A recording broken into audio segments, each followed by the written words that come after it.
Yes. That's on. Hello. At least I'm handsome. Wow.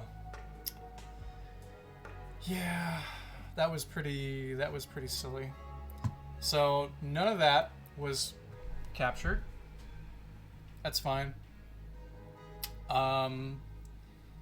Quick summation of everything I just was talking about.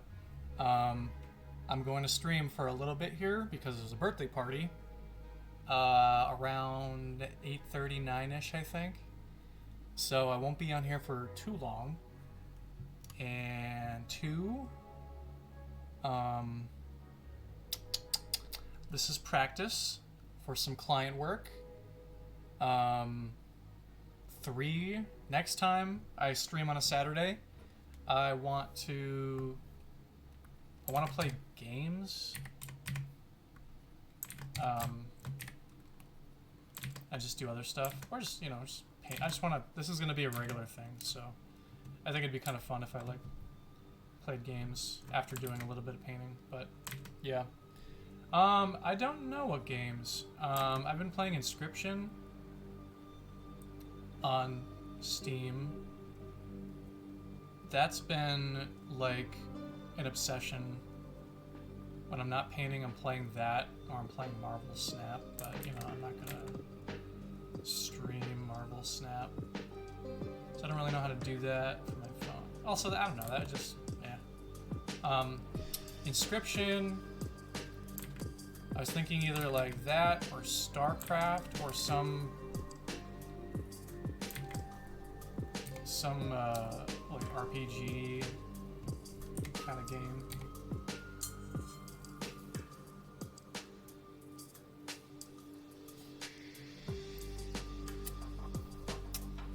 But yeah, something to just kind of have a little fun, let loose. You know what I mean?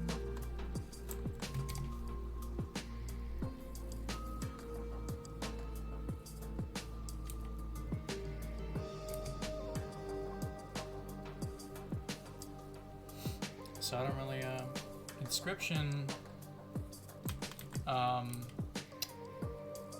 oh, it's that game, Brian, I was telling you about that asked for access to your files. And then, during a boss fight, it,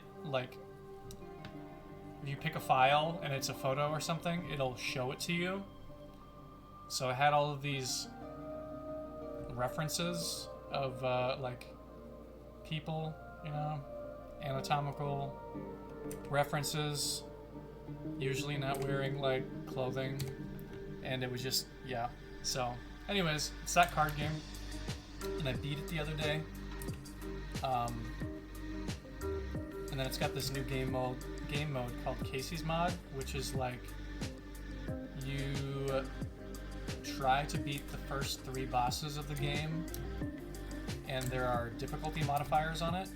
So, and I just beat Casey's Mod for the first time, and I got some new modifiers and some new cards. I think it's pretty cool, but I don't know if it's yeah, I beat it, and it was. The game itself was fun, but it's got these different card game modes that it tries to teach you, and personally I think it's a little laborious to try to go from one version of this game to another, because that's what it does. I don't know. It's cool. I'm impressed by it, but there was a segment in the game where we were playing with 3 different... it's hard to explain. But, there were 4.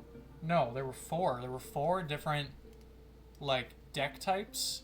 But you were getting cards from these deck types, and they were getting jumbled into one deck you had to play with.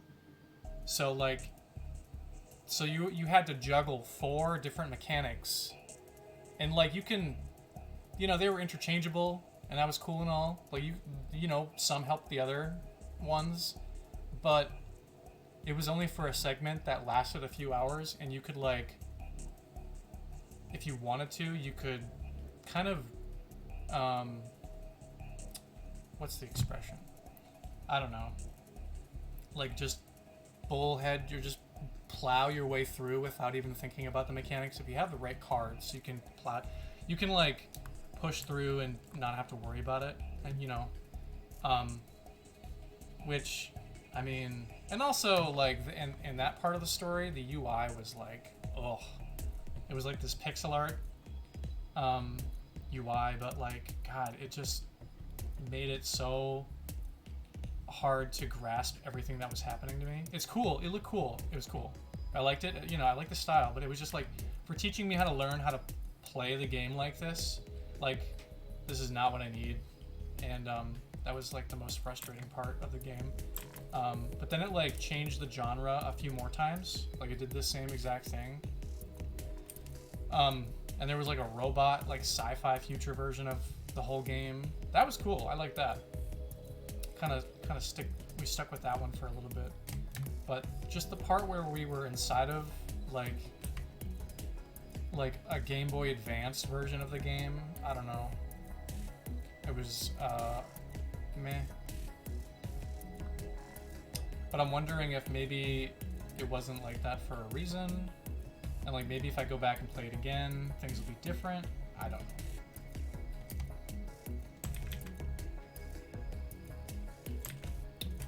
But no, I'm really liking Casey's mod because you're playing the game in the first part, which is the part that I like the most with the animals and stuff.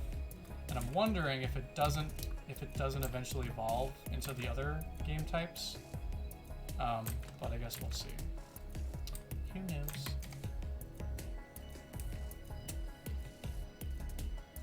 But yeah, I think it would be kind of cool to play that.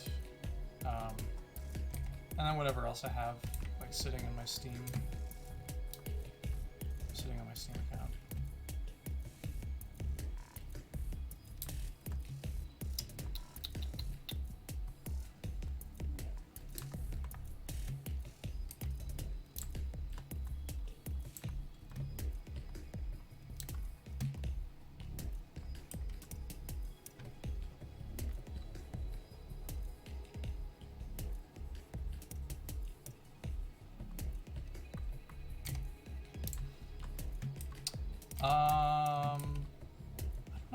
I don't know if you would know her. Friend Kayla. She's friends with Micah. And we're just gonna go wish her a happy birthday. But I don't know if you know who these people are, Brian. It's no one in our immediate friend group. No one in my family or anything like that.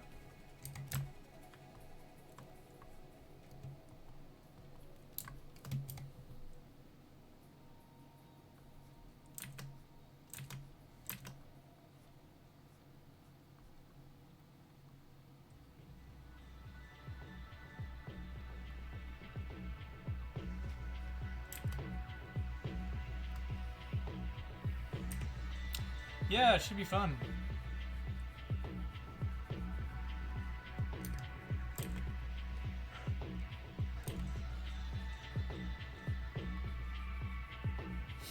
Should be fun.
That's a great question.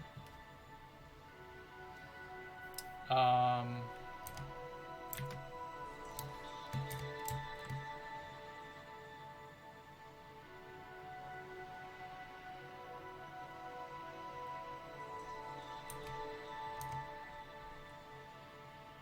hmm.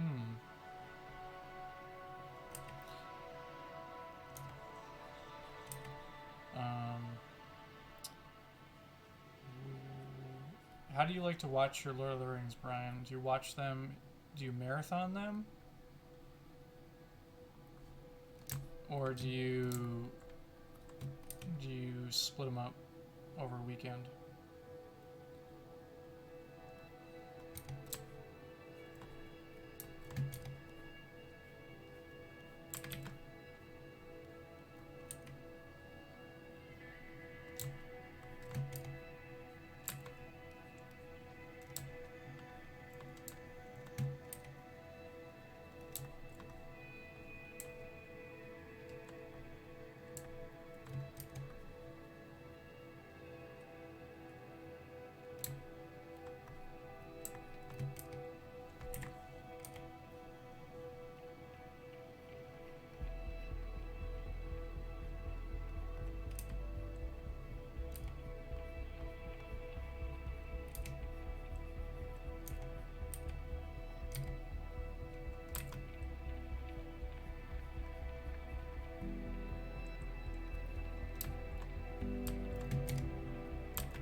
Yeah, it would be a lot.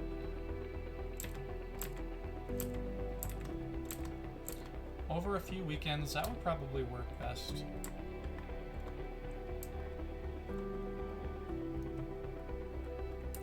Just considering, like,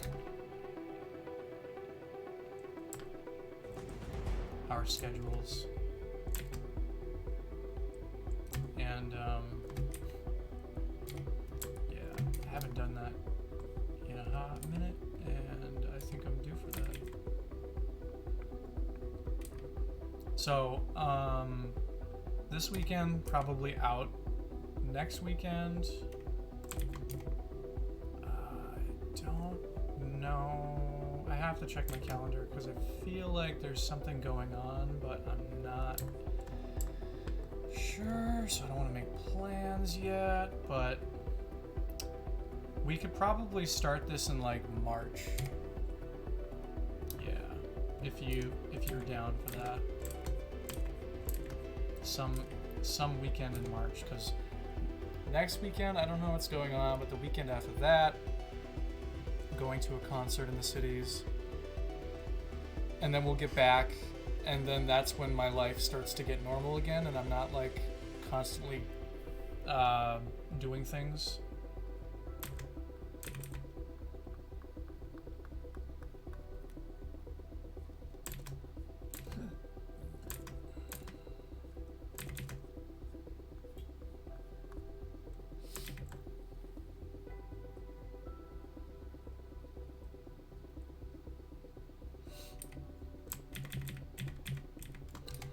Yeah, just let me know.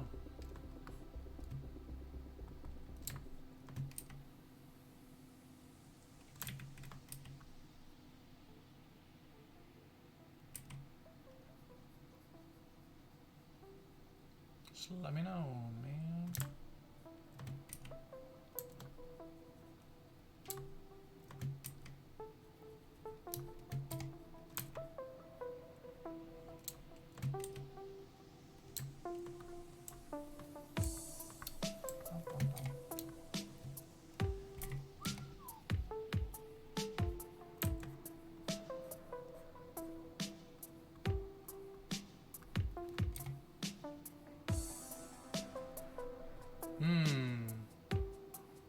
Rose and a thorn.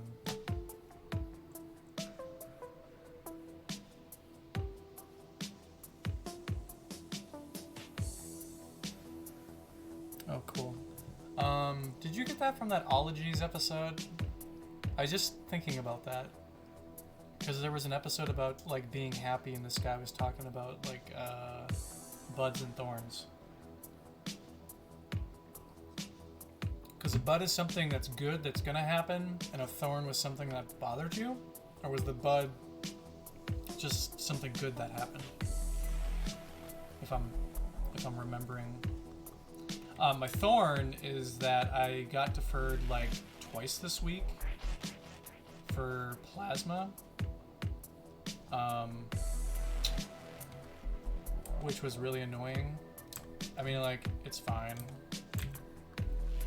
I'll live. But it's like, what's wrong with my body? Not listen to that yet. Oh, you haven't? Oh, shoot. Okay. Well, there's an episode about being happy or something like that. That's funny. Good from the week. Thorn is bad, but is something coming up you're excited about, basically. Okay, yeah. Thorn, yeah, was the plasma. Because I don't understand what I'm doing wrong, like with getting plasma in my diet. So the only thing I can think about is like I'm just not like eating food at the right times. Because I'll eat protein and whatever like all week.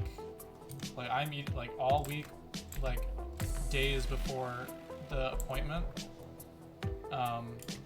Like a lot of protein, and then I get there and I'm like a point off. I'm a point below the necessary recommended threshold, and I just don't know what. And a lot of websites are like, yeah, this could be just the symptom of, or this could be a result of malabsorption in your body, or your liver and your kidney are diseased or something. I don't know. Something's wrong with your liver? And I'm like, that's not what I want to hear. I would like to operate under the pretense that my organs are functioning just fine. I don't want to have to think that something might be off. I don't want to think about that until I have to. So, yeah, no, but it's fine. It's whatever. I'm kind of resigned to that. So, something I'm looking forward to.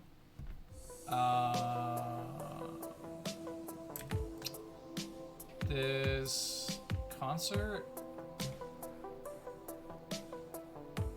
Yeah, this concert that I'm gonna go to. That'll be really fun. Get to see my brother and my sister-in-law and my nephew puppy.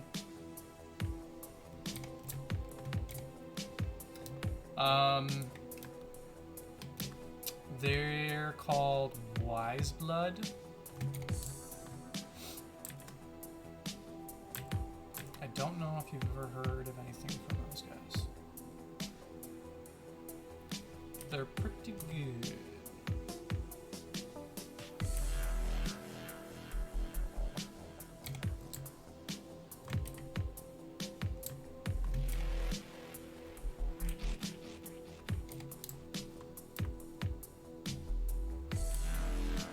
There's another green line. Where did that come from? This happened the last time I was streaming. What the heck, man?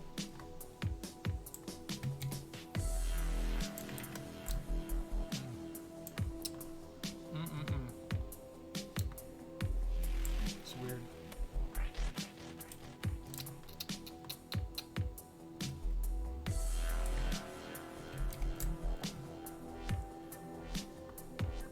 Yeah, Wise Blood. I don't know genre-wise how I would describe them. That would be a question for Paul,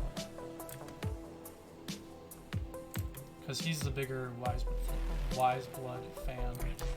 But I appreciate them, and it's just an excuse to go see them live and hang out with family. So we might play. Oh man, I keep remembering. We might play D&D. Probably not. Because I keep forgetting that I have to make a campaign. And I haven't yet.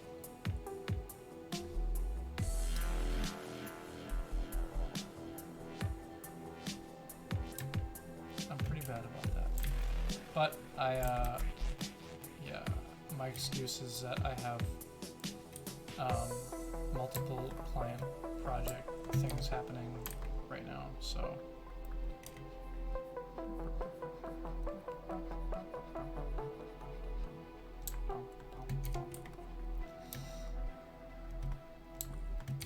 Excuse me.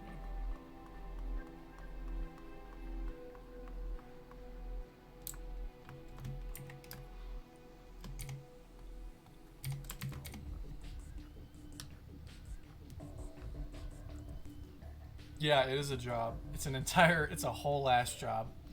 Not to mention, if, oh, what's my email? Not to mention, if you're, like, making characters for people, so you're making characters for people, you're thinking about the campaign, and, like, you have to take into account everything that the players are gonna do, even if it's pre-made. Which I'm probably just gonna make those from now on because oh my god. Because the one on Thanksgiving, that was fun. But then one of my players got too strong. Because there was a green dragon in the room of the boss fight, and I didn't think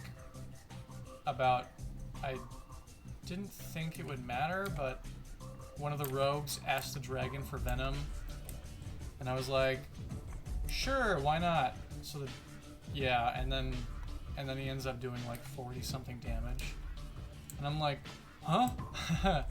What? You didn't know? You can't do that. You can't do that. So.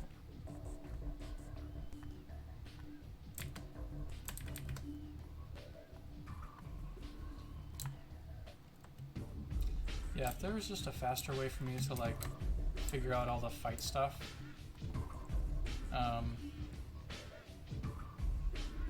That'd be great.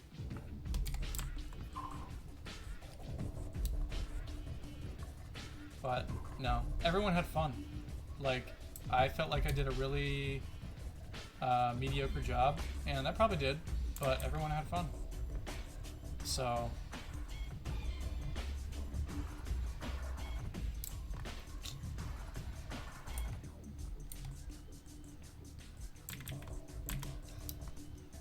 But if we don't do that, there's my brother and my sister-in-law have a bunch of board games.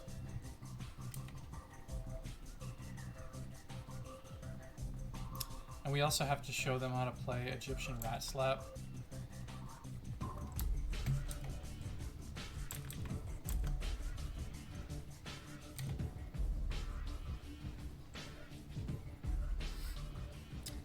Yes. And you know what? I did that for Thanksgiving, and I didn't tell anybody, and no one noticed. And I don't think it's occurred to them that I can do something like that because I'm hiding behind the screen, the DM screen.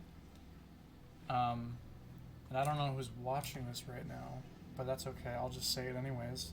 But like, I just waited until one of the players who hadn't really gotten to see a whole lot of action anyways, and like on this campaign, I waited for them to take their turn, and I just kept saying that, like, oh yeah, he's almost dead, guys, monster's almost dead, just yep,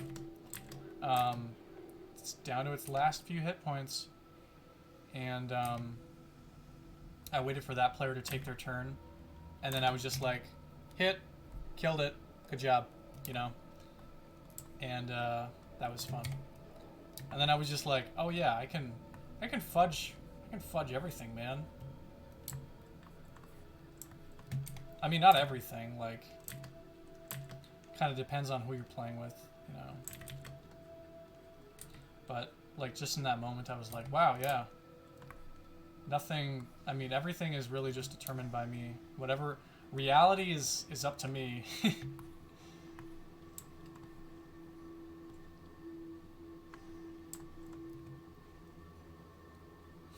I can make reality whatever I want it to be. Or whatever Thanos says.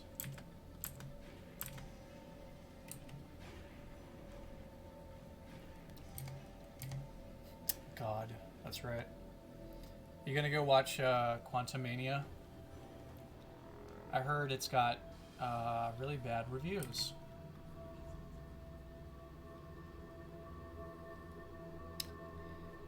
Oh, funny. We asked the same question. That's funny.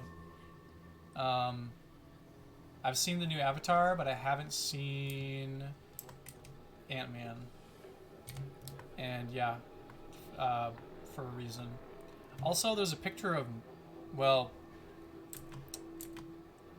I don't know if it's a spoiler or not, but I know who one of the villains is in the movie. And I don't know if you know that. Oh, Avatar was okay. It was a spectacle, and it was very like, I don't know, like character development wise, it was weird. Acting wise, it was unremarkable. Like, the movie was kind of I mean, overall was a little unremarkable. Like, it looked beautiful and like, you know, whatever. Yeah, it made its money back. But like, I didn't leave the theater with an impression, like any lasting impression, like not like the first movie gave me. Like the first movie like blew me away, and I was thinking about it for weeks, you know. And actually, of all the characters in this movie, the villain was the most interesting one.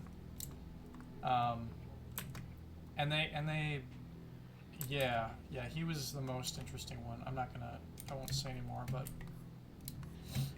that's just my opinion. It was not to like sour it for anybody, but it's also 3 hours long. It's a long ass movie. But I mean, if you know, it's fun. Like the visuals are cool, and it didn't feel like 3 hours, so that's a plus because there was action and the story was kind of moving along. But like the character relationships. I don't know, man.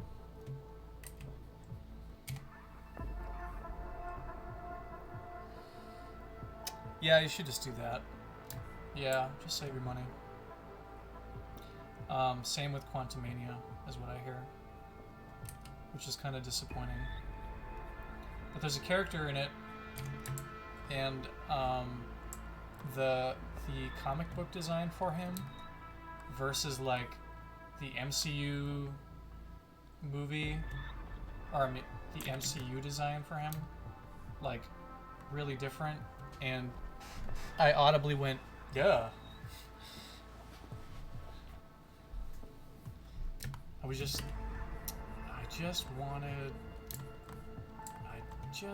don't get why, I don't know.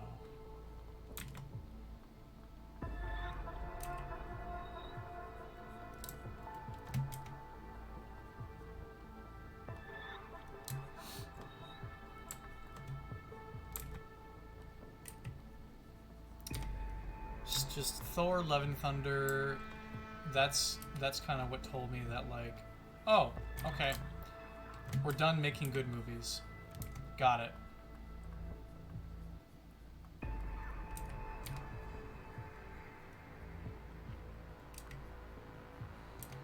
we're just gonna watch schlocky yuck 'em ups with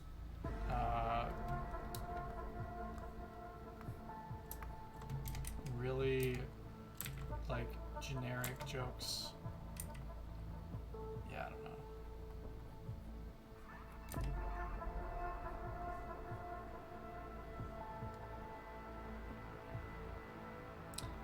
I didn't hate Doctor Strange, but it didn't reach my expectations.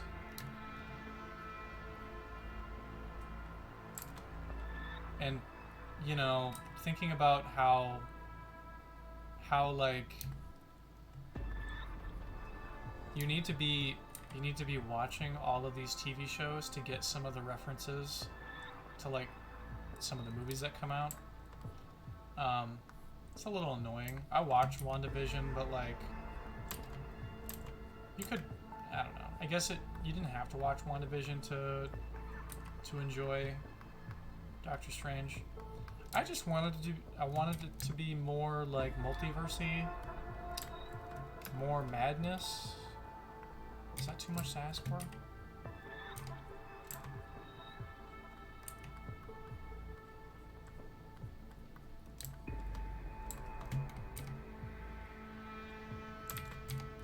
I mean, the coolest part of that movie was Wanda, like, chasing them like a monster, you know?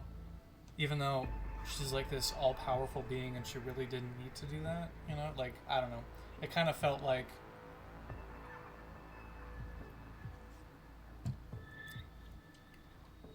I felt like there could have been more fight scenes kind of showcasing just how...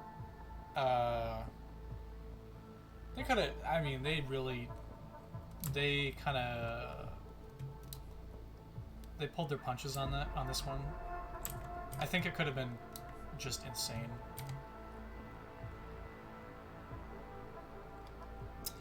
Yeah, okay, but I liked it, okay, so I liked it, but you're right. And also, I think they were trying to copy Invincible with the whole, like, with the first episode, and I don't care if you haven't seen it yet, just go watch it. It's still great. But the first episode where he, like, kills all the other superheroes, and, like, it's like Wanda was kind of doing that, and that's probably why I liked that scene, because it's like, because it's I don't know, it's a horror in its own, like a superhero horror movie. It's like, what would what would happen if this a vengeful superhero went on a killing spree? Like, cross genre stories.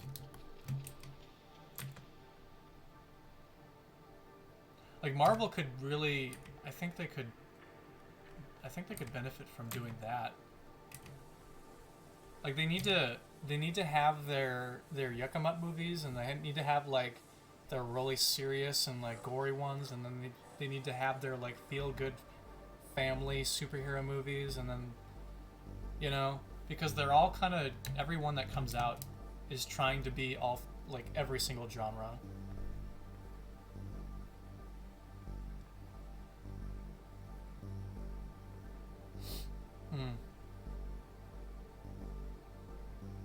Yeah, and like horror movie maybe wasn't their intention.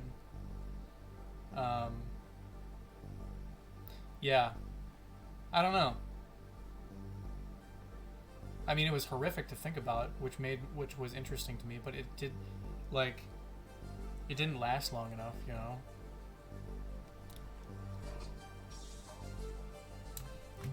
But no, they weren't thinking about that.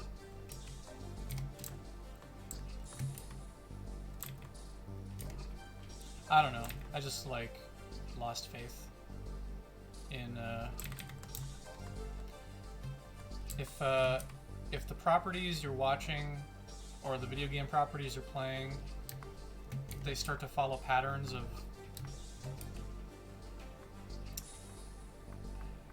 Okay, I don't know where I was going with that. But, should have got his own movie. Him and his family for the holidays. So that would have been cute. I could imagine that being like a holiday special kind of thing. Except, I'm biased and I don't really like Jeremy Renner.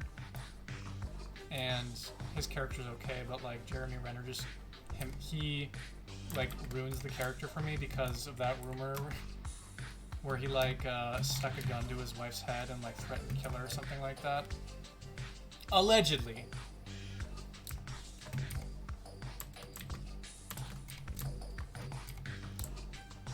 I don't know if that happened. I'm not confirming that, but it came out, and he's denying it, and she tried to sue him or something like that. And I was like, oh man, that's not a good look. Which would make sense because he had that weird like PR campaign where they made an app about him, and I was like, are they trying to push him on us so that we like him? Yeah, you should look it up. Look it up. Threatens his wife. He actually was in an accident with his his snowplow. I'm glad he's okay, but also like, I mean, if he's actually a piece of shit, then I don't care. I don't know. It gives me bad vibes. Like, are we trying to do the thing that we're doing with Pedro Pascal, where it's like we try to turn him into this sex icon? I mean, Pedro Pascal is just great.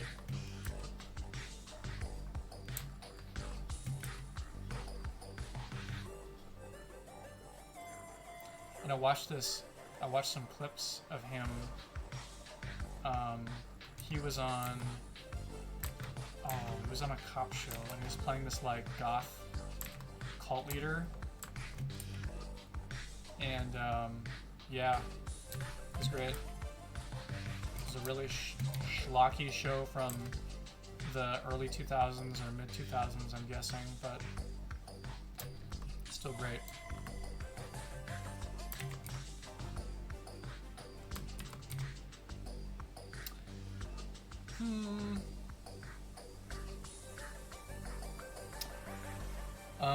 Yeah, they have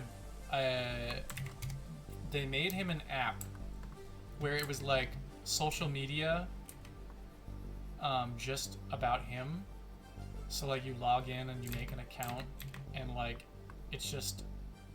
I don't remember, but it was just about, like, it was a fan club thing, or I don't know.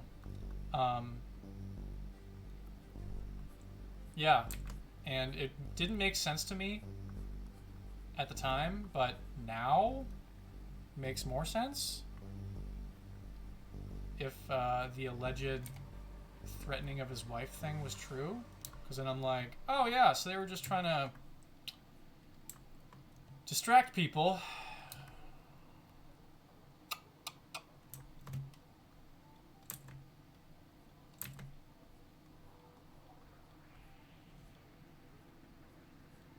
Yeah, everyone's got skeletons in their closet, and sex does sell. Sex does sell. Why do you think I'm an artist?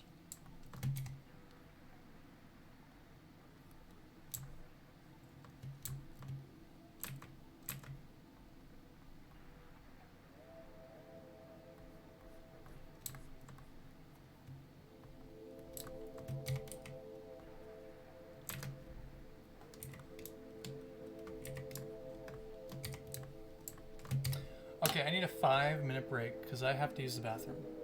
BRB.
That job is an NFT job.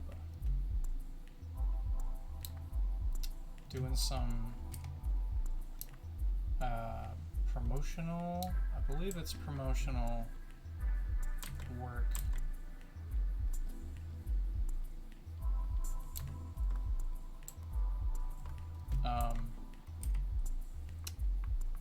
Yeah, it's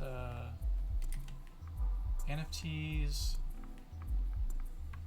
used for this like brawler type game with knights. So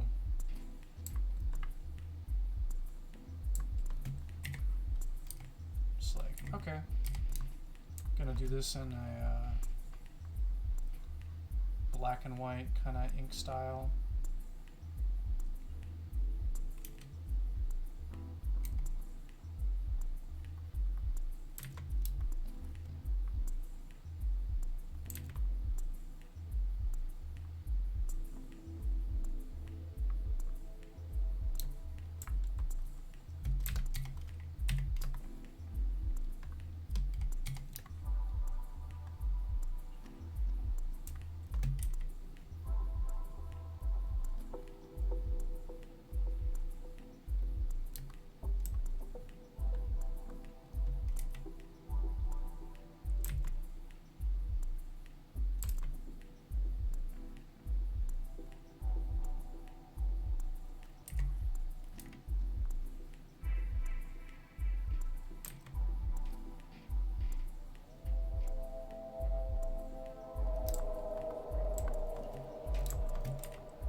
Oh yeah, we do. I'm having a hell of a time in Snap this season. I'm trying to get, I'm in what, rank 50? 40, 49? I'm like stuck there and I can't get past that.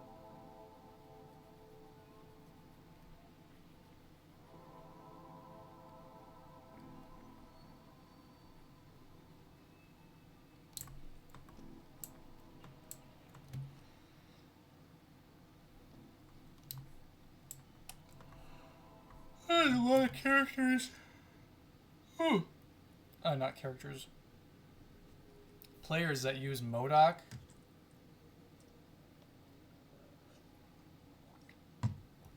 For their discard builds. Those are killing me.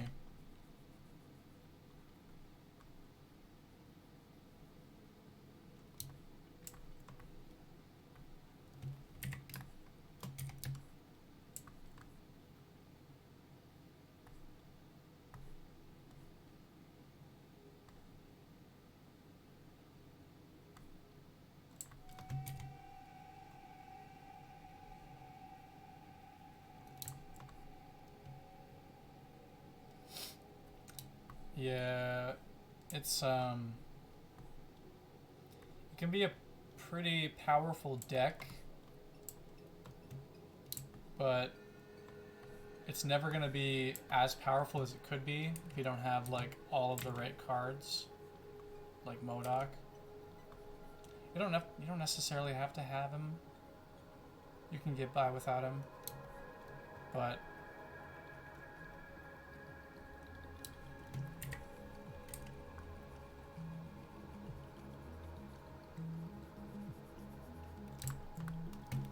I see a lot of people using him.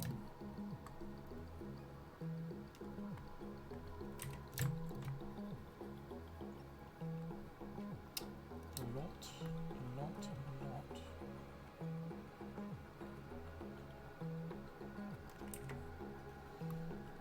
And I'm not using a discard build, I'm using a, I don't know what I would call it. It's a little bit of everything. I got Thor, Magneto, Thor for the hammer, because then you get a strong character. And you draw the hammer. Adam Warlock, so I can draw the hammer and all my other cards. Magneto for that last turn switcheroo to catch your opponent off guard.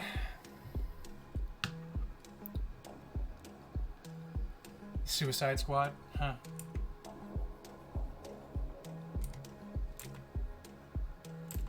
That was a pretty good one. Was that a discard build? I don't remember if it was a discard deck.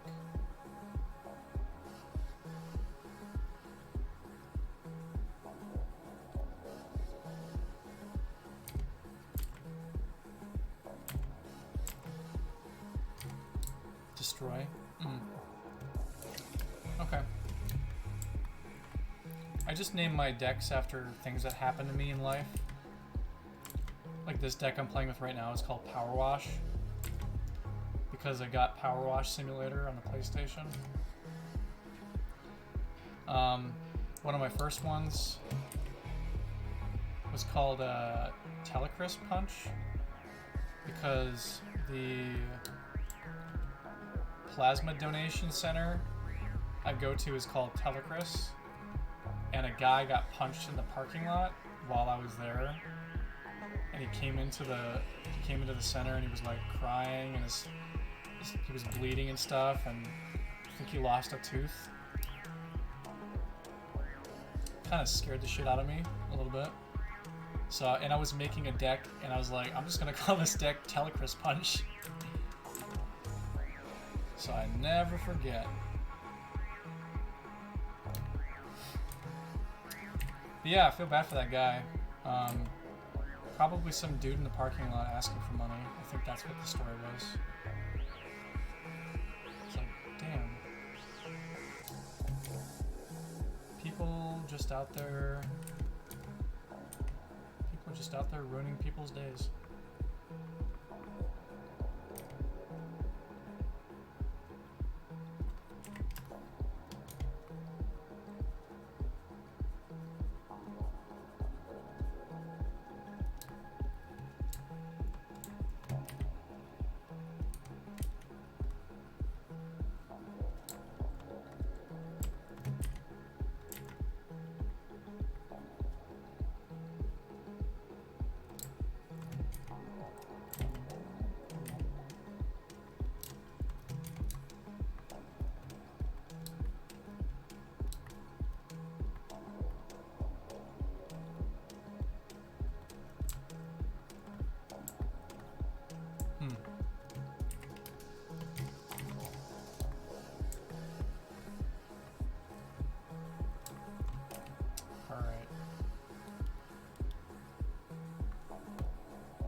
Have a nice night, Brian.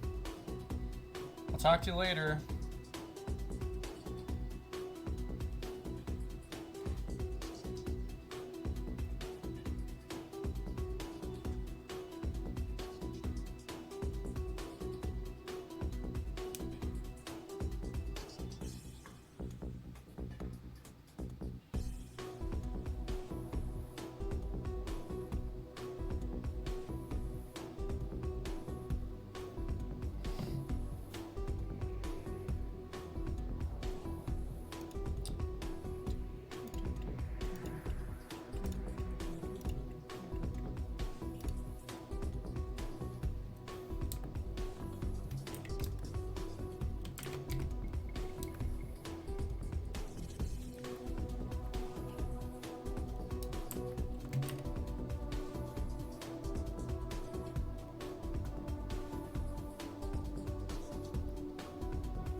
Does anyone else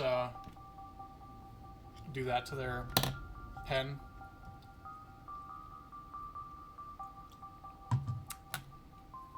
Abuse it? Chew on it? Pretend you're smoking a big old cigar.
Really? Not that later.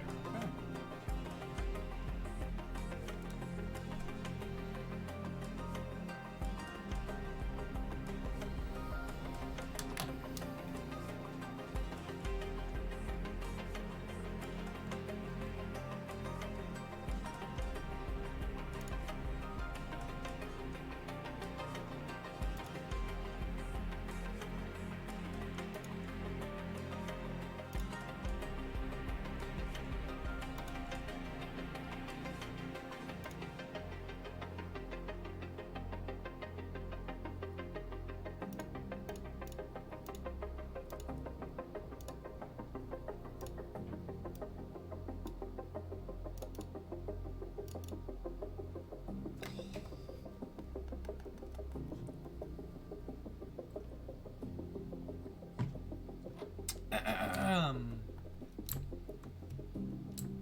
Yeah, it just goes back to the conversation about line weight.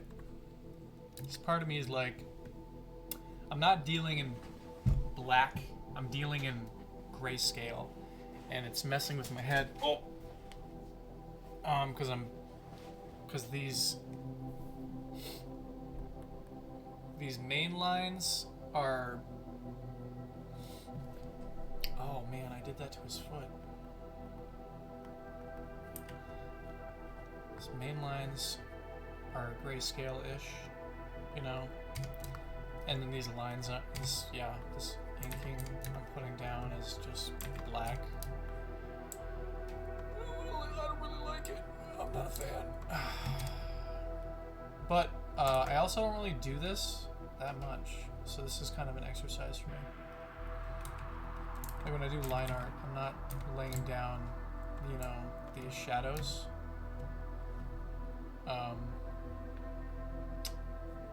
This is an exercise, that's for sure. This is an exercise.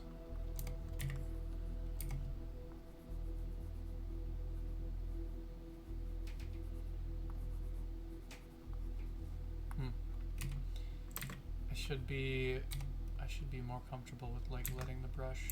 Well, no, let's just keep going. Let's just keep going. I have a way. You're not gonna talk yourself into a finished piece, you know. You're gonna sit here and noodle it, and then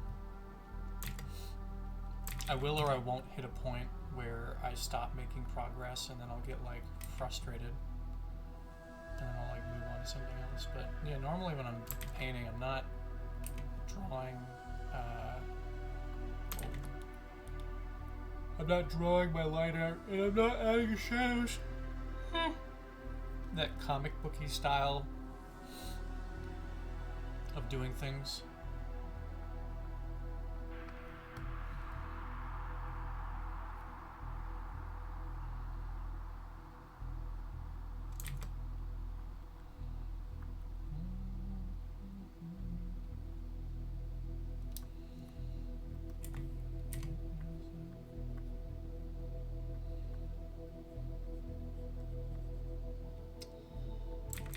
A stupid joke that I have a tendency, my humor devolves a lot when I'm around my brother and sisters. You know when you're around people and you kind of have this, you have a sense of humor that you just kind of all have together. Yeah. So we were playing Fallout 76, and I made a legendary weapon, and I named it. Or it was a shovel, like weapon, and I didn't want it. I didn't like it. And I forgot I'd done this, but last night I found the shovel, and that's when I remembered, like, oh yeah, I have a shovel in here named Poop Knife, and that cracked me up pretty good.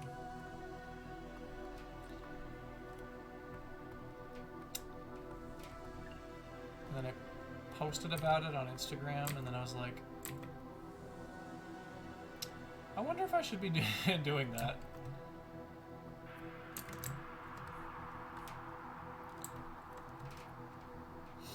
Because one of my friends referred to it as juvenile, and I was like,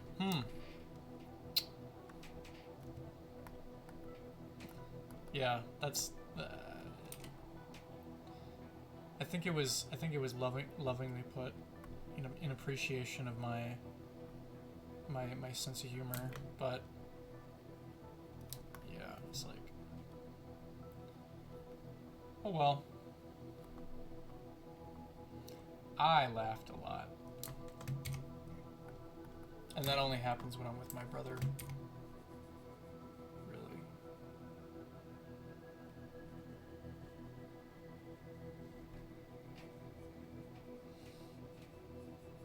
I just blame the TV that we were watching.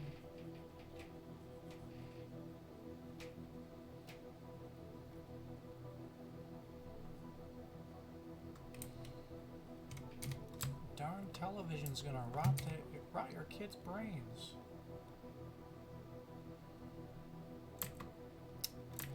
Definitely still. And I'm not the only one that does it in my friend group. Like, we all watched SpongeBob as kids, and we still quote SpongeBob as adults. Yeah. If my spouse doesn't do that, I don't want it. Gotta be okay with the poop jokes and the SpongeBob quotes. That's what I'm saying. Word up.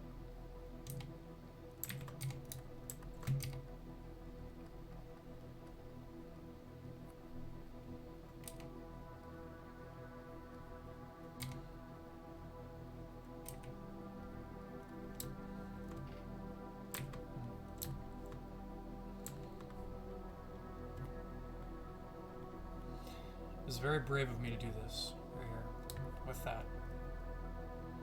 I didn't want to do that because I wasn't sure how it was going to turn out.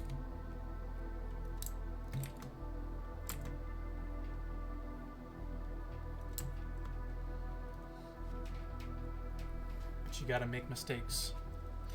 You got to crack a few eggs to make an omelet.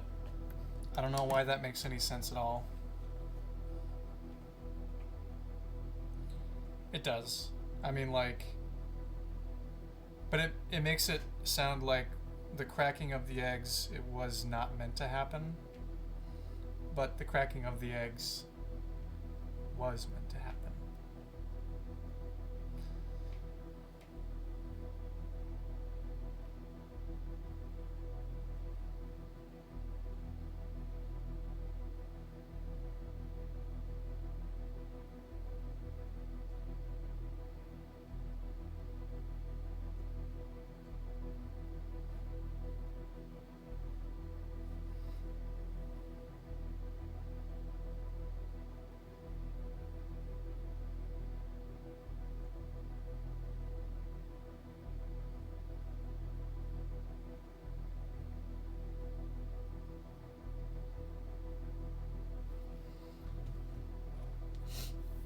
I also realized that the last time I went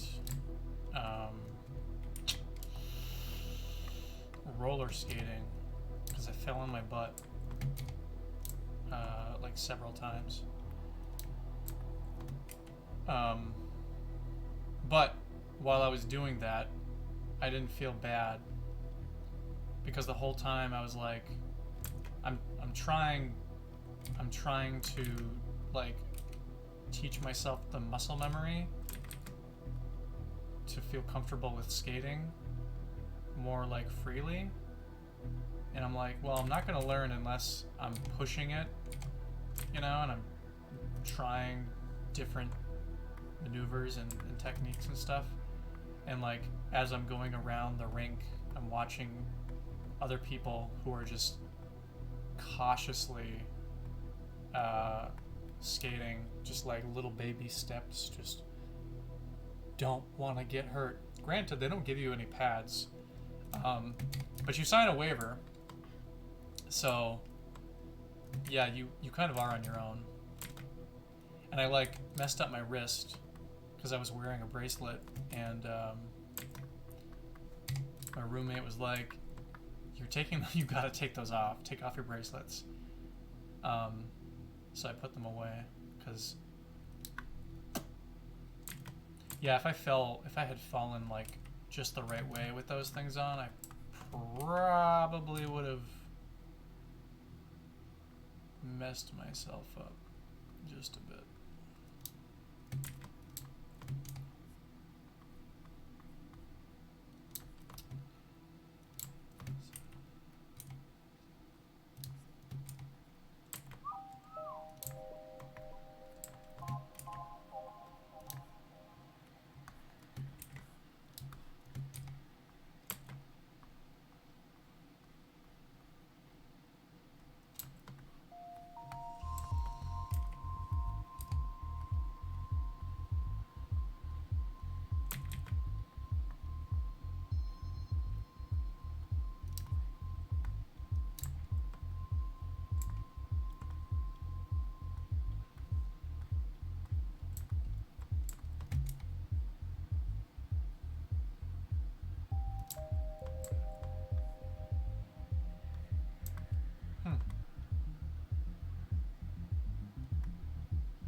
Oh yeah, but the point I was trying to make was like you gotta get hurt, like you gotta take your risks and stuff. And I was talking about this piece and like doing that thing that I wasn't comfortable with, because your art style is not gonna evolve if you're not taking risks. But the risk is that you sit here for like 5 hours doing something you're not comfortable with, and the outcome is something you don't like.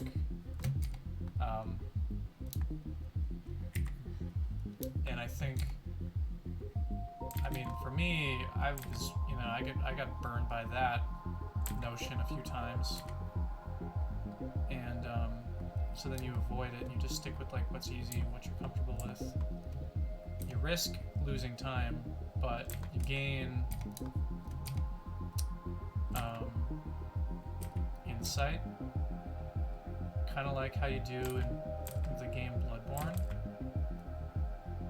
Get insight.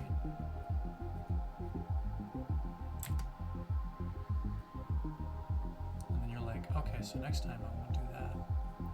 Like, yeah, art isn't just like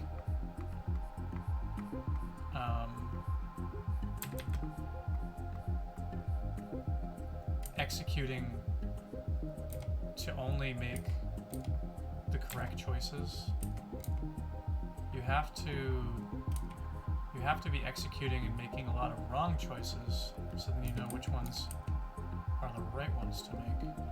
But you're not going to know which ones those are, and people can tell you that. Like you can have somebody like a master tell you that, but it'll come to you much quicker, and it'll probably stick with you if you actually are, you know, making the mistakes yourself. I don't know if that makes any sense to anybody, but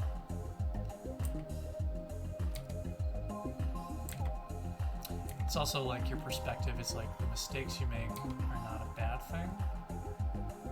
yes, you sat here for 5 hours trying to draw a hand,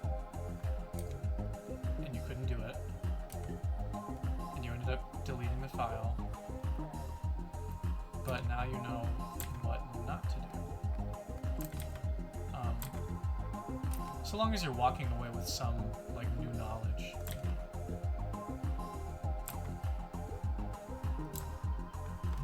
Some new knowledge, I don't know, some insight, some feeling that, like, you know, something is a little bit more clear, and then just, like, keep going. Like, my mantra in my brain is, like, okay, so, like, yeah, I kind of suck today, but tomorrow I'm gonna be better because I was working on it today. Because you know, I've had my really good days, or you know, those days that you're just like, wow, I am the best artist in the world. Oh my god, look at me go, watch me shine. Here I am, I'm a star. And then like, and then 3 days later, and you're hung up on color theory, and you're like, oh my god, I want to die. This is the end of the world. I don't want to make art anymore. It's like, man, artists, in the broadest sense of the word, like, really put themselves through it. And I mean, like, broad as in, like, not just visual art, but, like, man. Do I lean into the starving artist and, like, feeling the pain? Of course I do. And you should too. You have that license. Because you're putting everything on the line. I feel like I'm quoting Steven Zapata right now. He's got some really good insights when it comes to just, like, making art.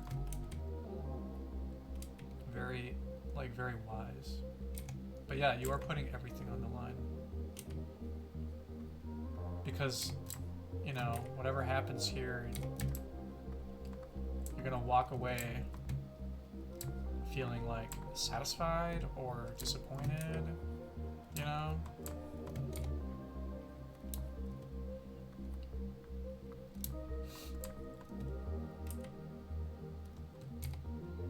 But I have this kind of, like, fuck it approach, you know? It's like, yeah, alright, it wasn't good today, but it's not going to be bad every day, you know?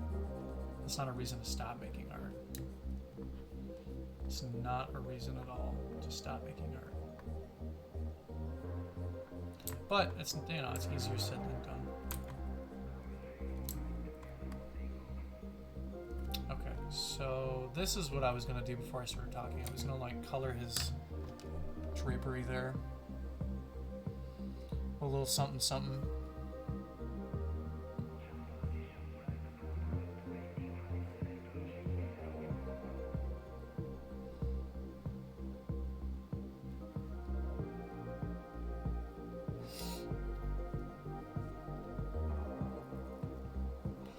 Where's my cursor at?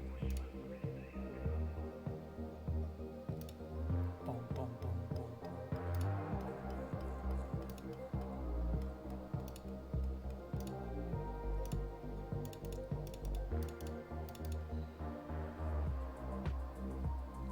okay. No, because then I'm gonna lose.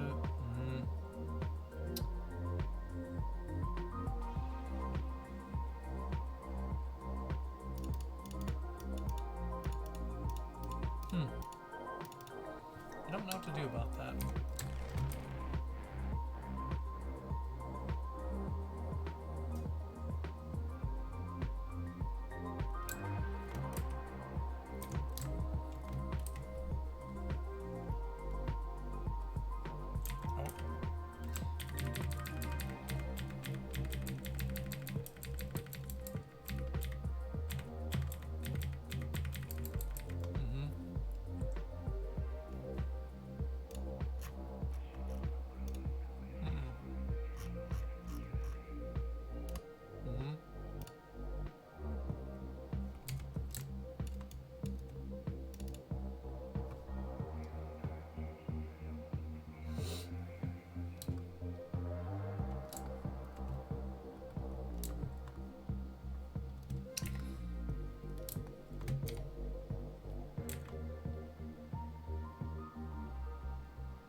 All right, I'm gonna take 5. Yeah.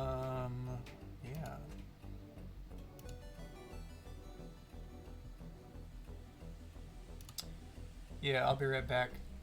You guys sit tight.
colors.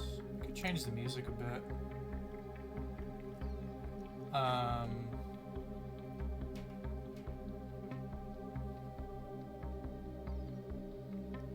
You guys want coffee shop music?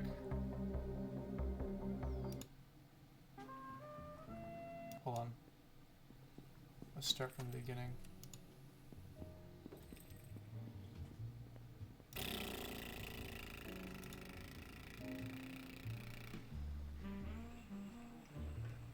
I don't like that it closes that when I'm looking at other tabs over here. I wonder if there's a setting for that. Alright, so I had to go find some inspiration for inking. Looked in my Pinterest boards and I think I was subconsciously avoiding a rendering style that I know how to do. Maybe I just, you know, wanted a faster way to the end product. That being said, we're like halfway, 60% done with this.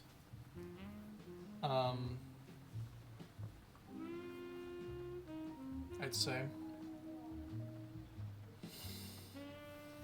A little chilly in here. Oh, and it's also 8:30. Oh, no, it's not 8. It's 8 o'clock. What am I saying? It's close to 8:30 though. At some point in time here. Oh my god! I never even made it. I didn't even say anything on Instagram about streaming. Whatever. Because if I say something now, people are gonna join, and then like I'm only gonna be on here for like a half hour.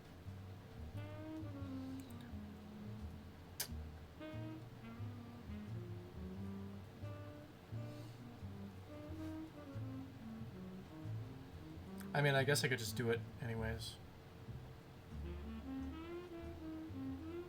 It's like, eh.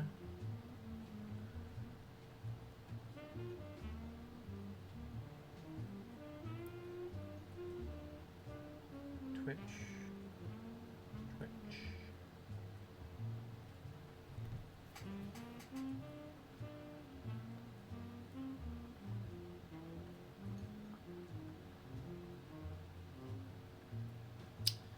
But yeah, I can't talk. I'm gonna just keep going until I get notified that I have to leave.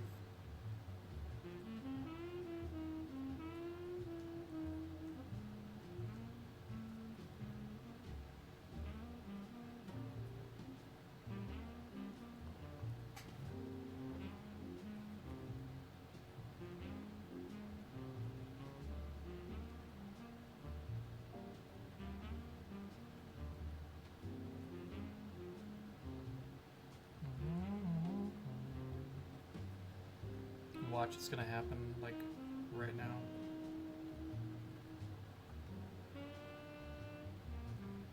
Stories.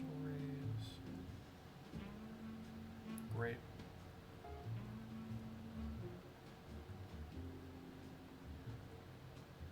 All right. Well, what are we doing?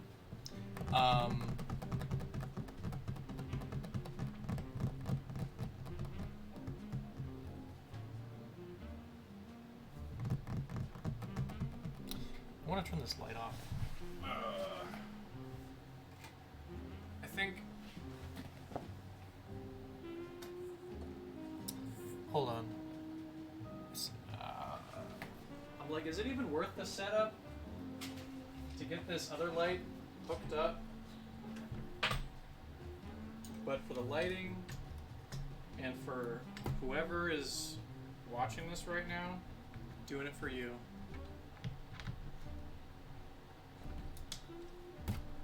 Because I know that someone will appreciate it.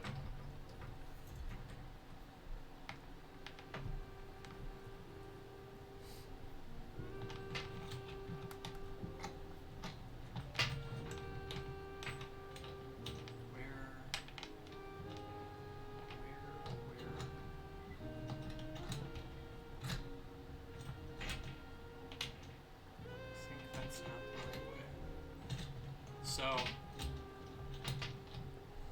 I got this little like canvas-esque phone holder with the ring light on it, and I haven't been able to use it because the lighting in my sketchbook looks terrible. But I think that's more so a problem with the type of paper it uses.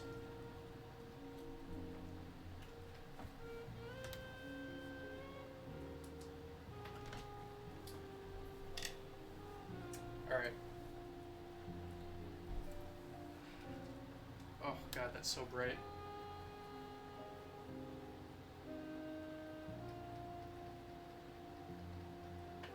There we go.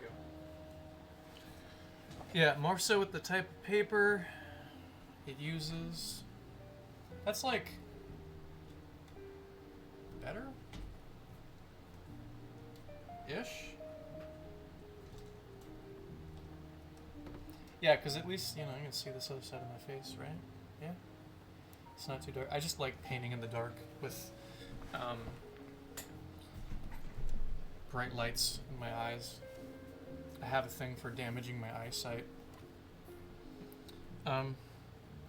Yeah, you should see my prescription. It would surprise you. My God, it's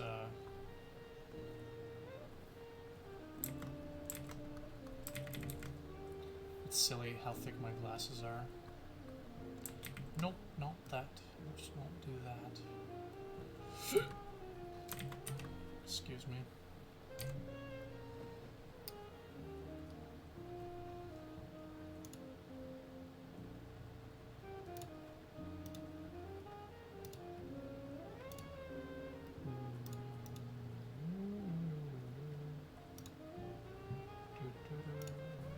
I hope you guys like jazz.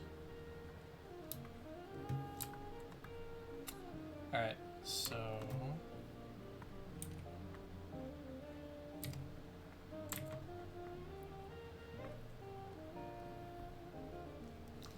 yeah, I think I'm also not really... because my client sent me like an example picture of what they were looking for, and it's I mean, the example picture was like kind of messy, but if you look at my thing here, it's very clean, and I think I can get away with not having to worry about, you know, being too fine on my detail. The only thing about that is, like, some of these pictures that I'm going to be doing are like close-ups, so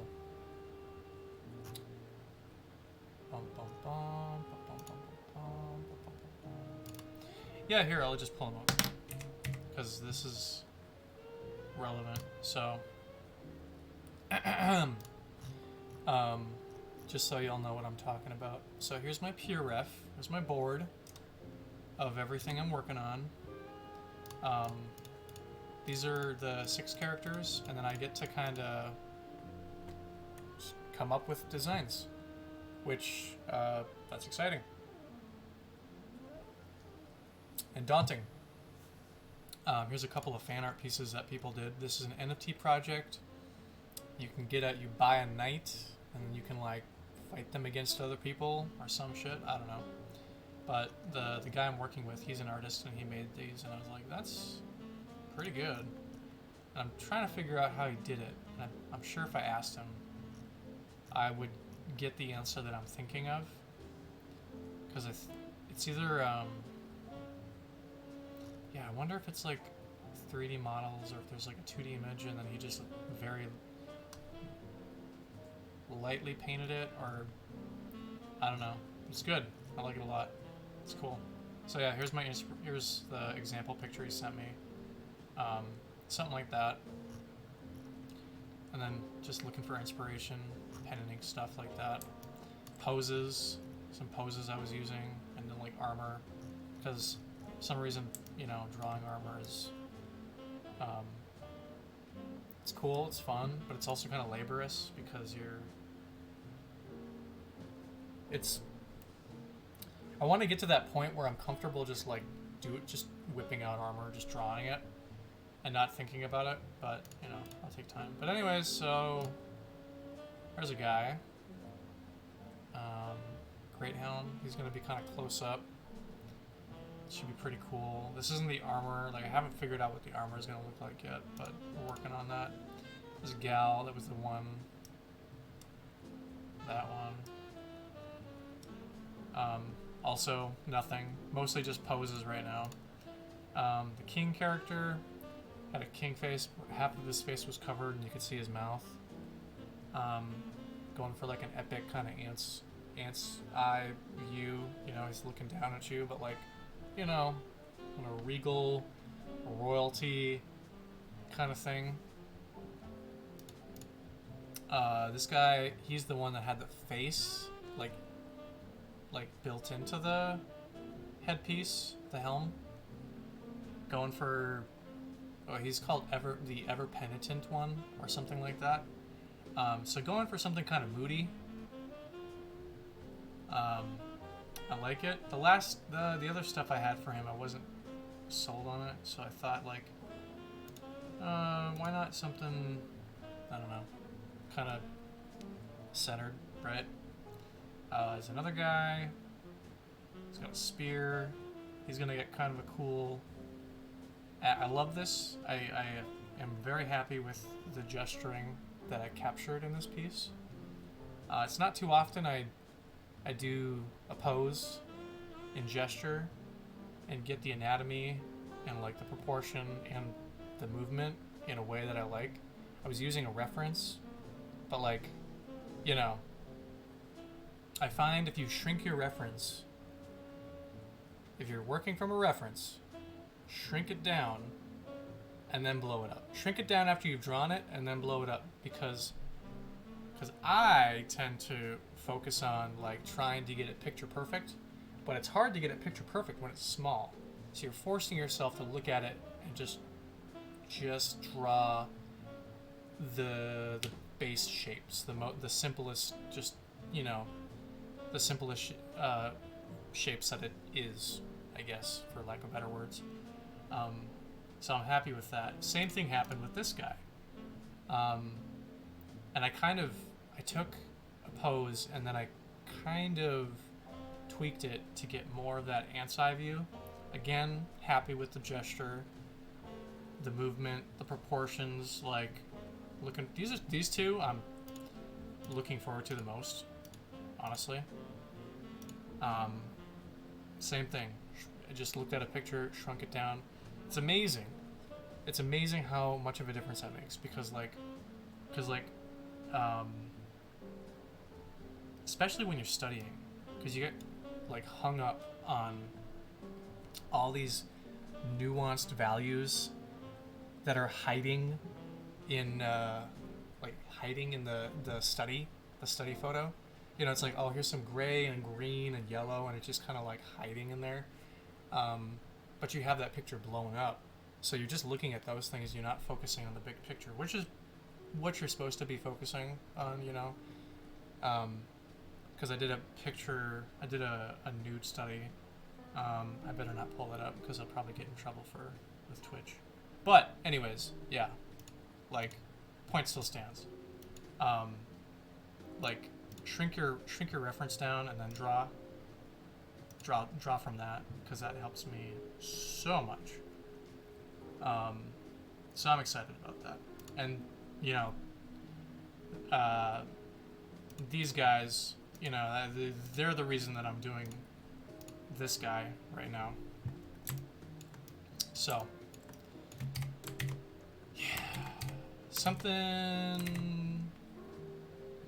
yeah, something not quite, we're not quite there yet, but we're getting there, you know. I'm happy with it. It's my other project. It's my monster project. It's a dragon with a crystal in its neck. I'm not going to explain that. It's just, that's that. But yeah, this one is. I always get to this stage where I'm picking the color of the character, and I am not. I don't know which one I want. And just because we're kind of like in between, I had a mental shift, and because I took a break, so I'm just gonna keep talking for a bit here because I'm also killing time because I think I have to go soon, but I'm not sure yet. But we'll see. Anyways, let's see.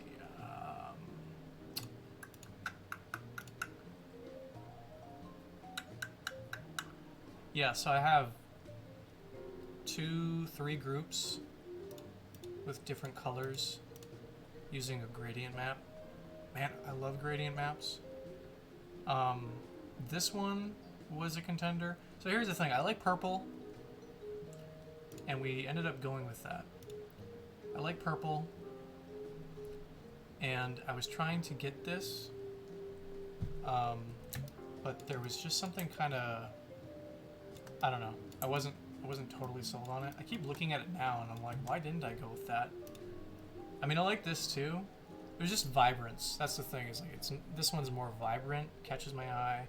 It doesn't feel like just a generic dragon. Like, I don't know. I'm looking at it now, and I'm like, man, did I pick the right one? I like this one a lot. This one is cool. Like the rose color. Oh, these could all be alts. Like if this was a game and it was going to like grow into a fully fledged thing, like I would imagine you'd get to pick a character and then you could pick whatever color that you wanted them to be. So these would be good for that. And then I did something weird with the gradient map where I had some like contrast in the scales, and that kind of carried over into this group. And these are pretty cool, but again, I was looking at them in a group, and I was like, just kind of felt like it wasn't strong enough to be its own character. Like when I'm picking colors for a character, I want it to have a palette that doesn't feel easily replicated. You know what I mean? Does that make sense? Am I just talking out of my ass? I don't know if I'm talking out of my ass, but anyways, like, you know, this is just a very dark brownish or, you know, gray analogous color to the primary color, which was the blue or the orange or the green. I just picked colors that look nice around it. And again, this would be nice as like I want to play this character, but I want it to be that color kind of a thing. And kind of the same problem here is that the color palette was too easy. And I say that, but I did a crab. Like the first one of these I did was a crab, and it was just orange. It was just an orange crab. I don't know, man. Maybe it's just because I like them all, and that's the problem. But red, I couldn't do a warm color because my crab is red, and I couldn't do like green because I have another character. Where's he at? Color pick? Can I call out? Is this one? I think it's green. I haven't looked at him in a while. Yeah, but anyways. This is probably boring to watch, but I mean, like, again, I'm just killing time. I'm almost done.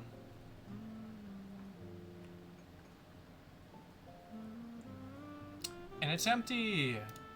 No, yeah, okay. So, I didn't go with that one. Which one did I go with? Damn it. I picked the wrong one. Callouts? Revs showcase. It's gotta be this one. Yeah. Okay, so not really green. It's more of a... What is that color? I don't know what that color is. I'm an artist and I don't know what that color is. But yeah. So I guess I could have gone with like a pretty rich, bright, vibrant green. What the hell is this color? I can't think of it. But anyways, yeah, so there's that guy.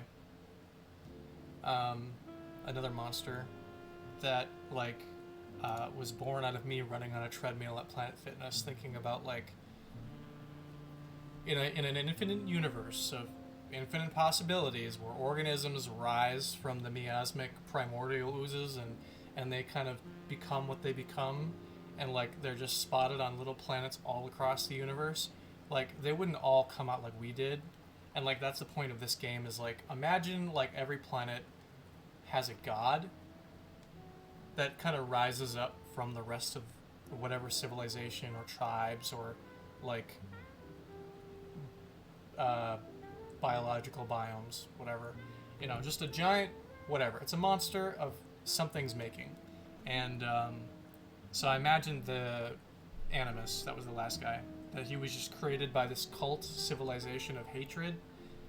The crab one was just living on a marine planet with a civilization of, like, mer people, and they, like, worship him. He's, like, their protector of the undersea. I don't know.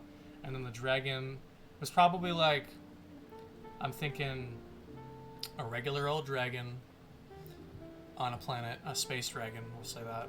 A space dragon, and then, like, my thought was this crystal, like, flew out of the sky and just nailed him. But it was like this cosmic horror situation where it was a living sentient thing, and it got into the dragon, and then it, like, kept him alive like a zombie or something. Probably because I've been watching The Last of Us, so it was like the host was being controlled by this parasite thing. But anyways, yeah, it, like, supercharged the dragon, gives it powers, and then, like, its super move is, like, its heads come back together and does, like, a Yu-Gi-Oh-esque dragon blast. I don't know. So anyways,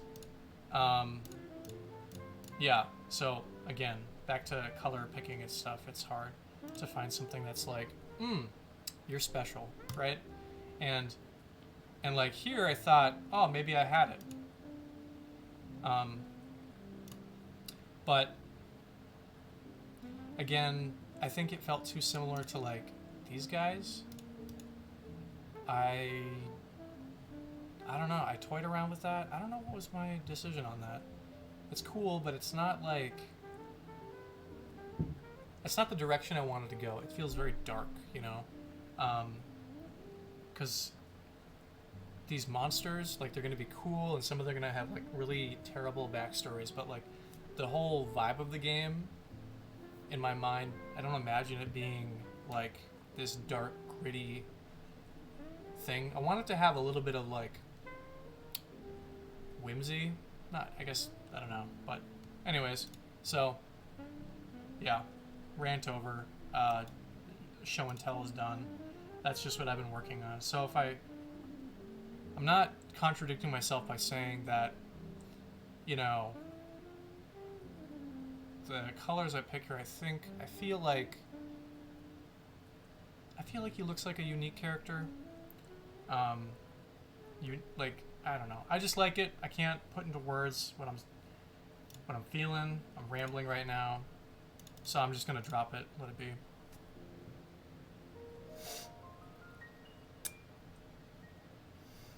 But yeah, so we'll get back to working on.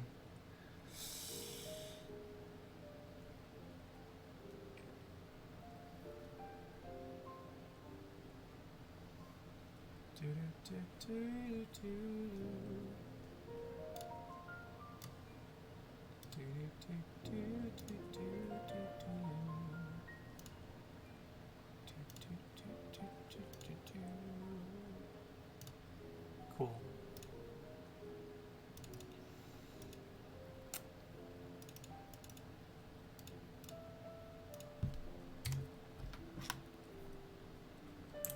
I think, yeah, for this stream, probably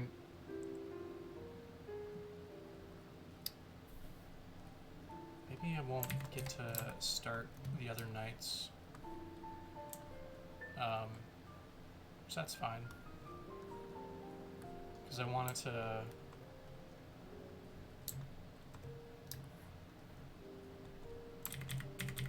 make some progress on this guy. I wanted this to be done. I don't know. Not to say that I couldn't just like start working on these guys.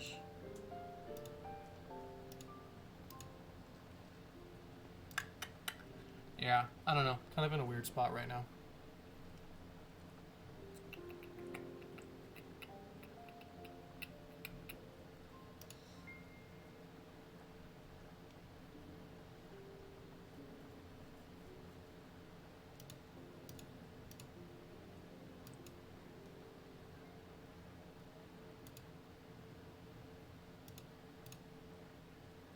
Nah, I'm already working on this, whatever.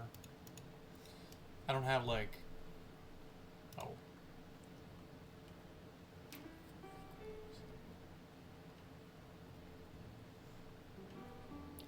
Oh hey, what's up? What's up, Allie? I don't know if you're still in here. I just saw the chat. Just saw the chat. Foof Grimes. What's up? I don't know if you're still watching this either. I was too busy, like, monologuing. So. But hey, thanks for stopping by.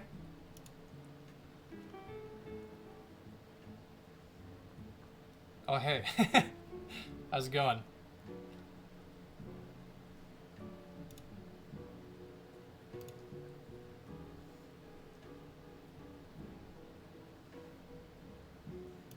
Yeah, it was, my chat thingy was closed, so. But anyways. Prime Gaming? I don't think anyone's ever subscribed to me with Prime Gaming. I don't even know what that means. Am I gonna get money from that? Probably not. But, yeah, I'm just drawing a knight right now. Before that, I was ranting about my dragon.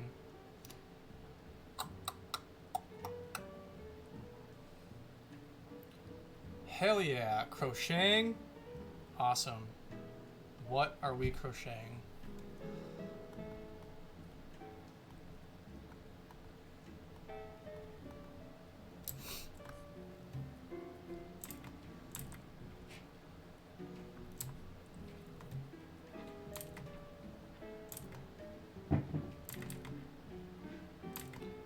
Crochet this, crochet that.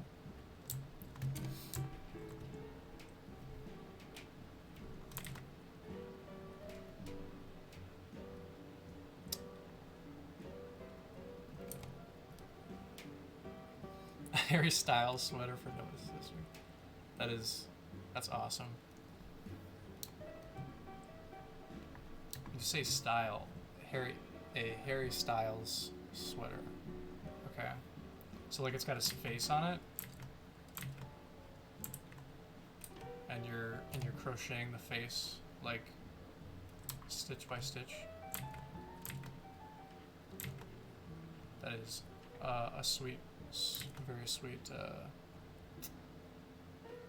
birthday gift, or just cause. Either way, you should send me a picture of it when you're done. Viral color. Oh, okay. Oh, okay. That makes more sense. Yeah. Yeah. I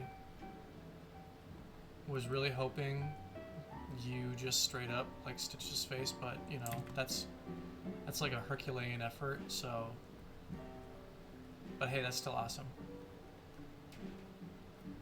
That's the cool thing about crocheting is like you can just have an automatic gift, like a gift giving power that you can just give to people.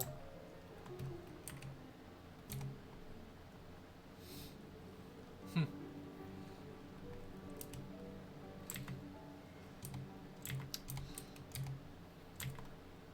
could definitely use that idea.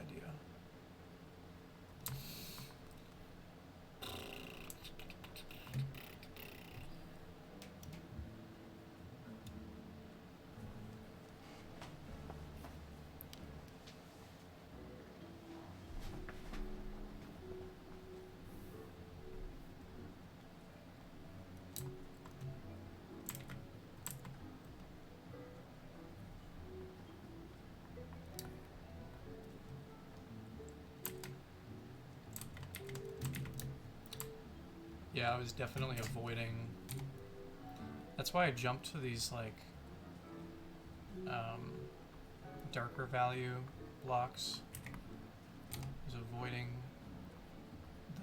the rendering process, but again, I don't really do this a whole lot. You know, usually I just have line art with some like with some very light, like what's the word I'm looking for? Suggested shading, but yeah, this will be fine. We'll get through it. It's usually like, it's a lot worse in my head.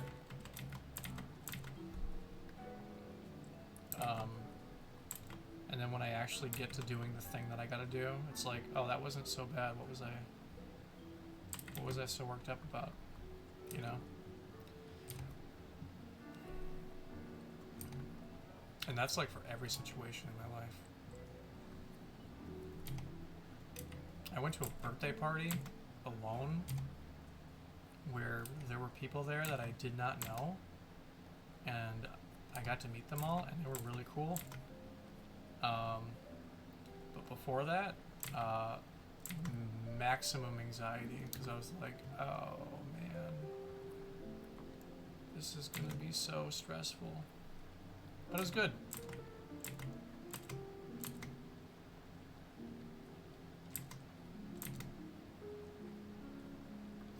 And yeah, it's like, it's never as bad as I tell myself it's gonna be. It's always like,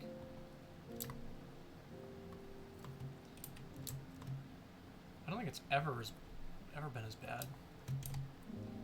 Or worse. I don't think it's ever been worse. I mean, at least if it's worse, then it's like, oh, okay, well, then maybe it was just a situation that was like out of my hands. I don't know. But anyways. Can you tell that I have social anxiety?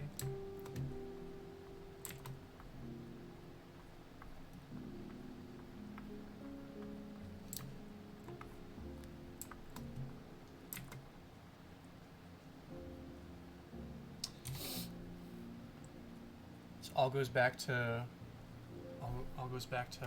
what I was talking about, cracking eggs before you make an omelet.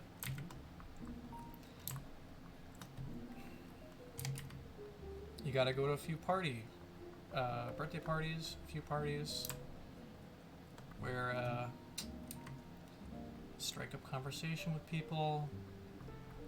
You say something, they don't get your joke, and you just kind of have to sit there in silence and try to explain it to them, and then you move on. And oh man, love it when that happens, but that's okay. It happens all the time.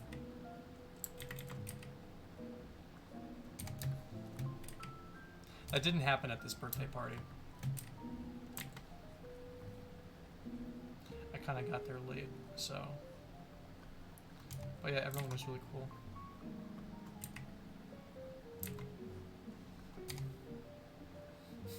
It's too real. I was talking with a friend, and I don't know if you can relate to this, but like, you ever doing that thing when you're telling a joke and you like gesture to something behind the person you're talking to as if you were talking to another person to you know, to like visualize your joke, like, oh, I went to, oh, hey, oh yeah, there's my dad, you know, but it's a part of your joke, and then the person you're talking to looks behind them, and they're like expecting to see a person, and there wasn't, and it's like, no, that was, I'm living in my own, my imagination is too wild, and you're witnessing this. Like, that happened today, and I was just like, oh man.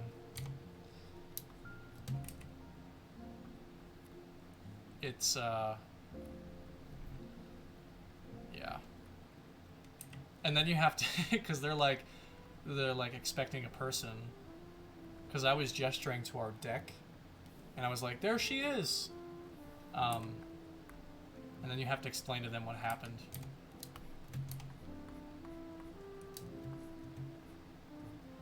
And usually they're like, oh, okay. Okay, so you're a little unhinged. Got it. And I'm like, yeah, I guess so. Okay, I'm glad you know what I'm talking about.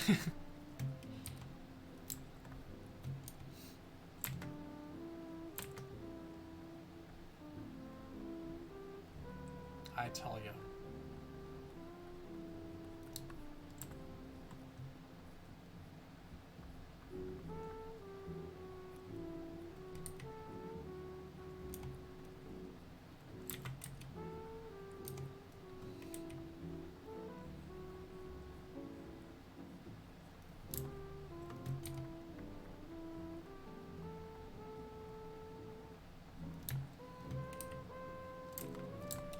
It's hard being so hilarious in this world.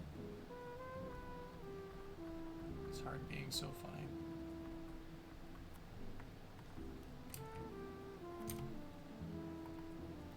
It's also hard just laughing at your own jokes. Being the only one that's gonna laugh at your jokes. Someone's gotta laugh at them. This might as well be me.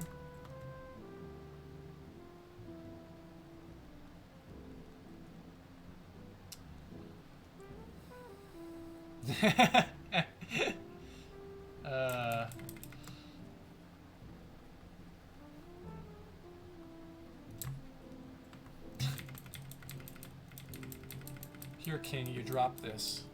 Hands him a red nose.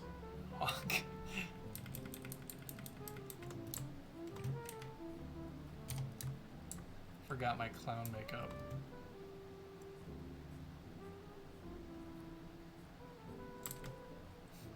Alright,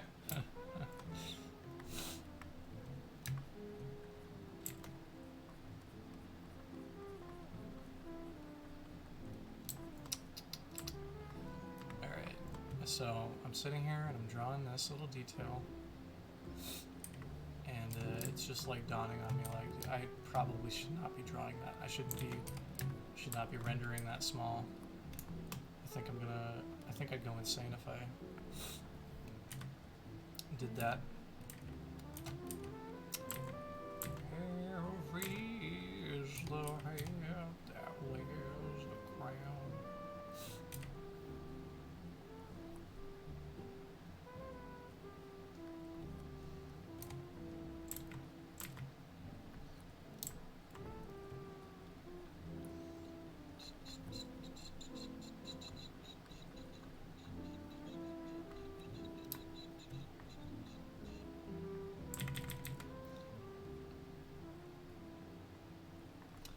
Yeah, I'm gonna be real. I have no idea what I'm doing right now.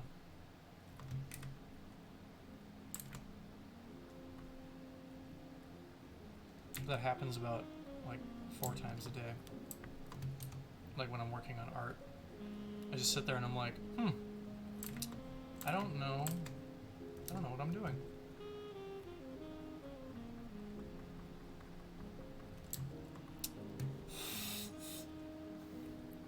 Oh my god, I need a tissue. Why am I sniffling?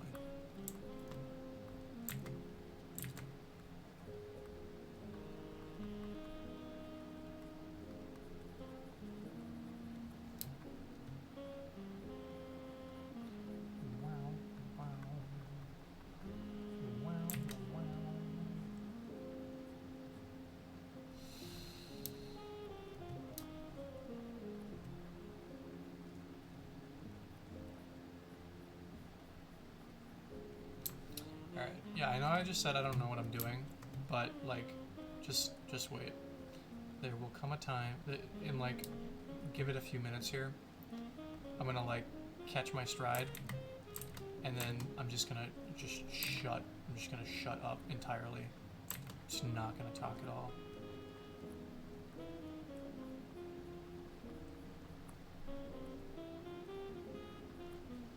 That's usually what happens when, like, I hit the flow, which is this sought after, like, state that every artist tries to get into when they're working, where it's like you're just not thinking about anything else but like what you're working on.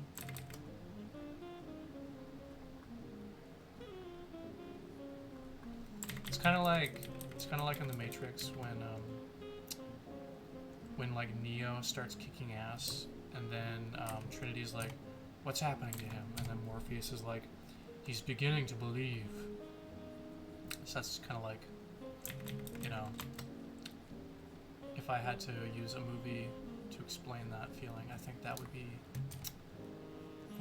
the best one.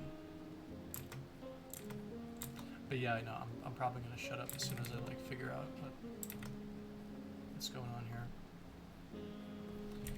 Probably should not rotate this so much.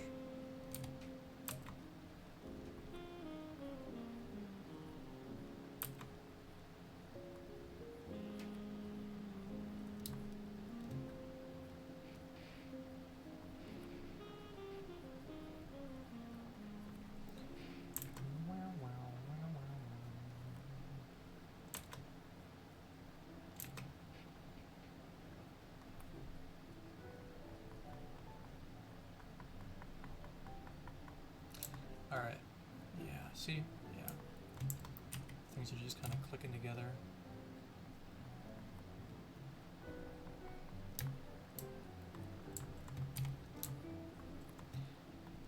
Take a step back, and I didn't do that on another layer. Okay.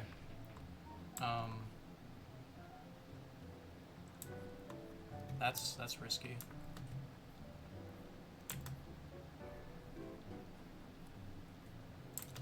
Man, why didn't I do that?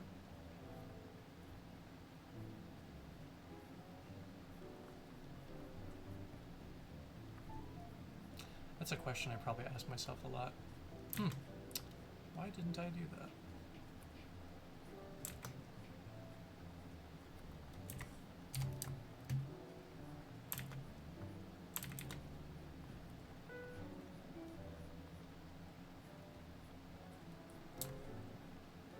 God damn.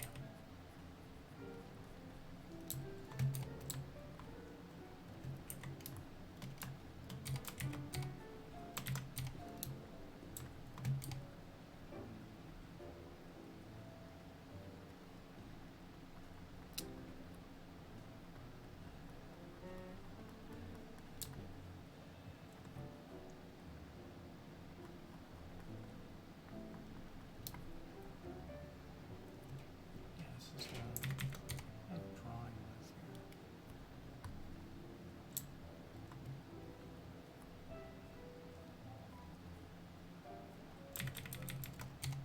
I always think maybe I should just be drawing with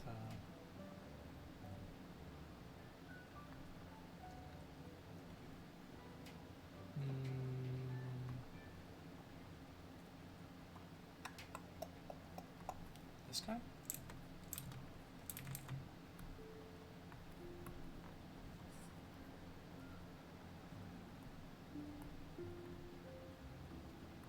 Okay, so there's a save point,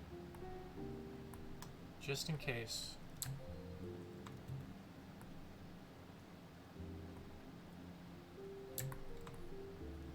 Just in case we don't like.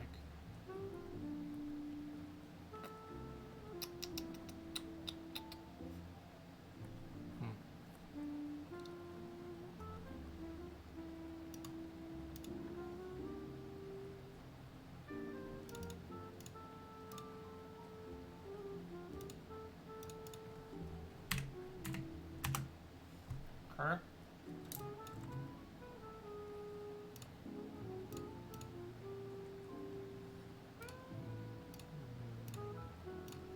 Go to that one, and we'll save it. Oh, what?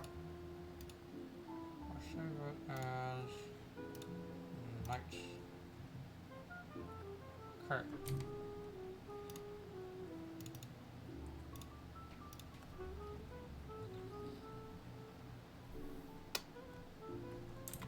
Sick.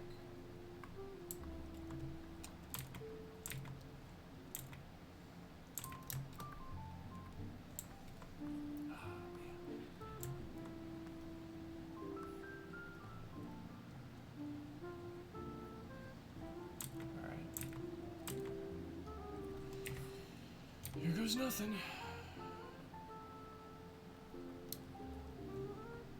see a problem.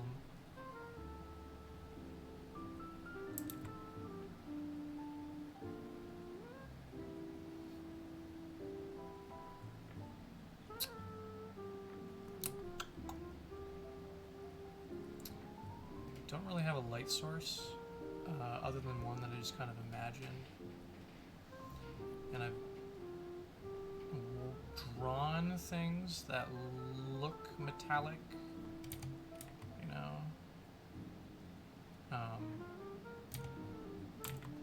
Painted things that look metallic.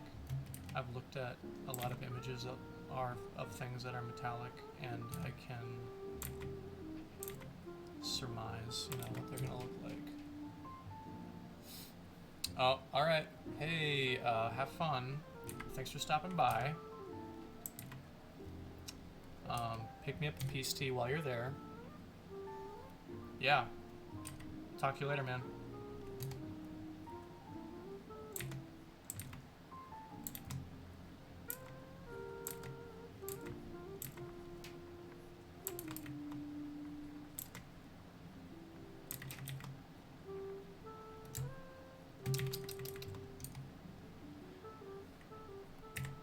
Sick. Thanks.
Oh yeah, God damn it! I did it again.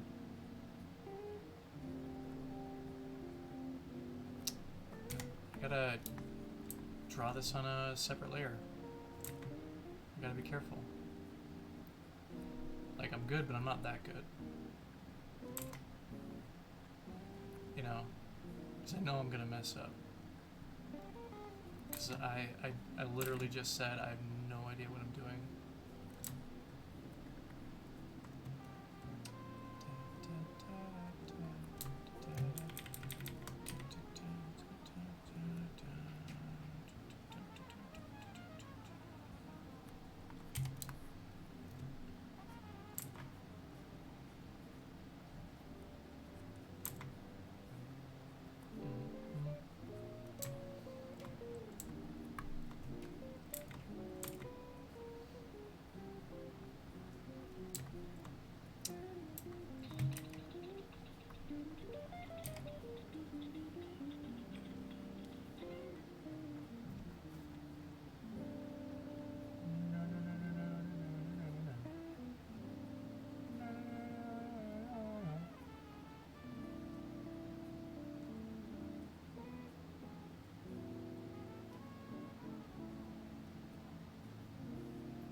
listen to my own music.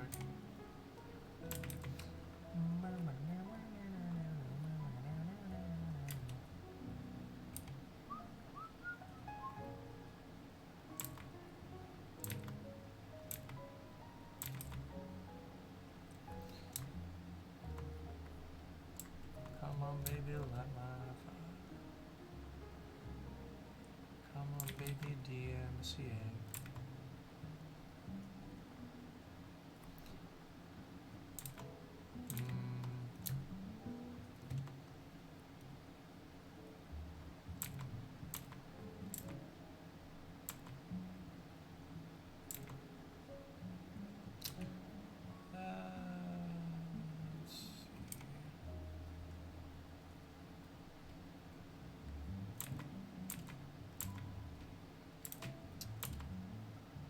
All about movement and, you know, especially with pen and ink, you know, it's like, unless you're okay with being kind of messy, but the direction that your strokes go in, like, pretty important if you want a nice clean looking pick.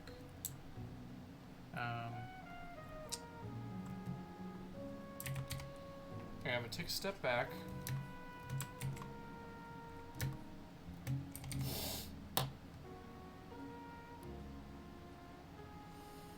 Try not to scream.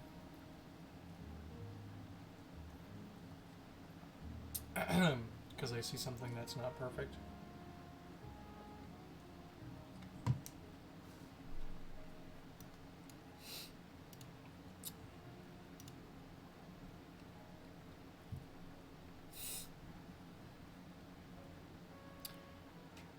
Try to set the night on fire.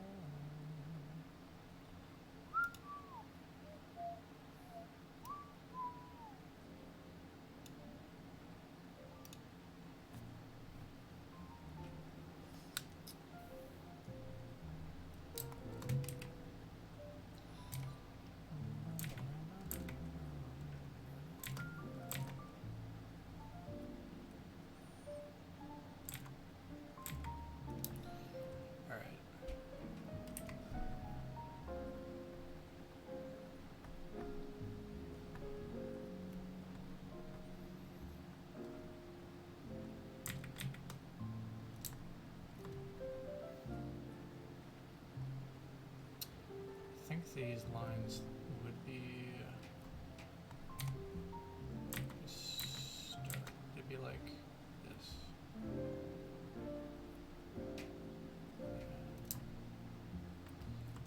And maybe they'd be like, yeah.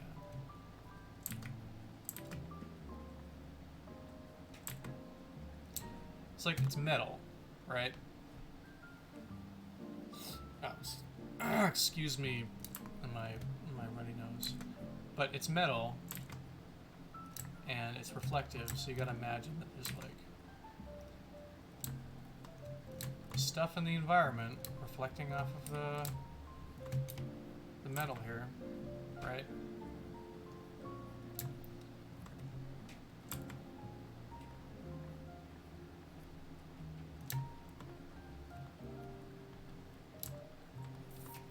Doing this on that special layer,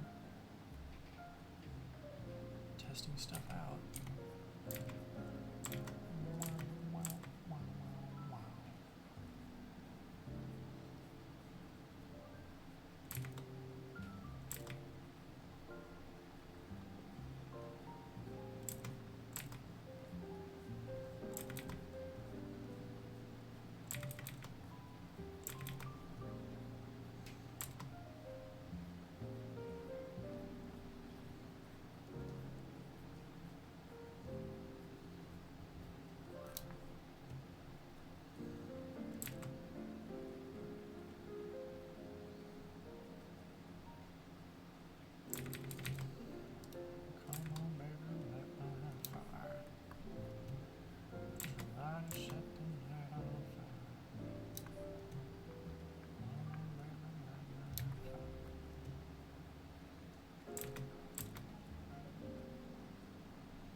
that was the answer. Maybe just leaving it alone.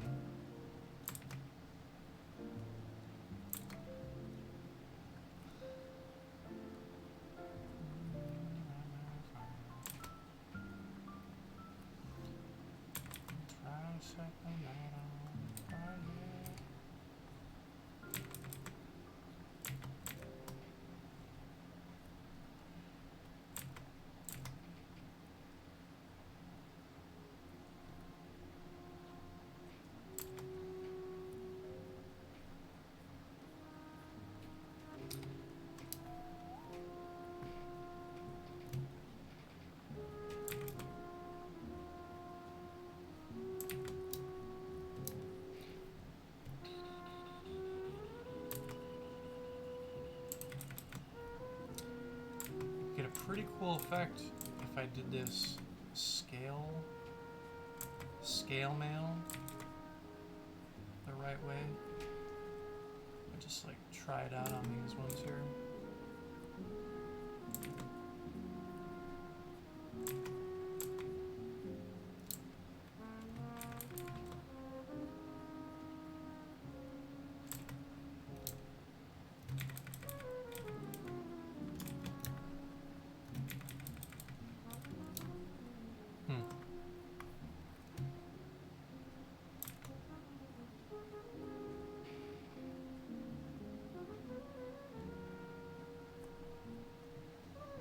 This brush is so interesting. It has a, like, it's gonna sound obvious, but it's got a chalk-like quality to it. But I don't normally work with brushes like that. And I'm kind of digging it, because it makes me feel like I'm using a traditional medium.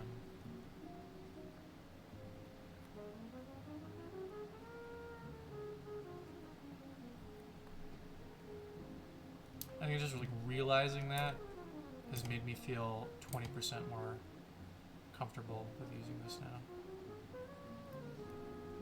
Like my hand isn't like, oh, I gotta draw this. My hand is like, huh, I gotta draw this, but it's because I want to. I don't feel any pressure at all. I don't feel any pressure or anxiety about it.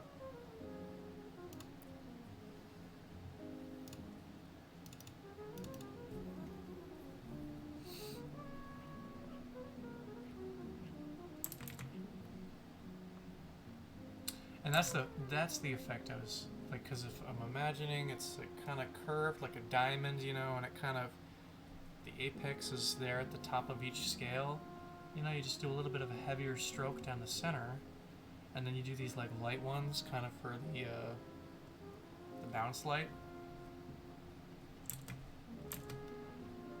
Like that, like that.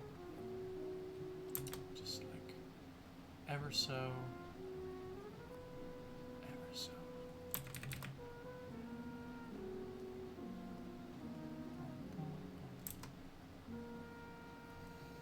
But you gotta be careful, because like you can't just, like, I just told you that, but you can't just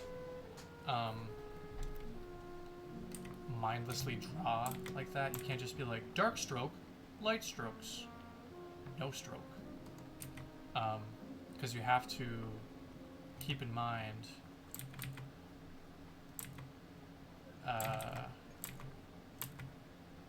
like the actual values that you're working with here, you know?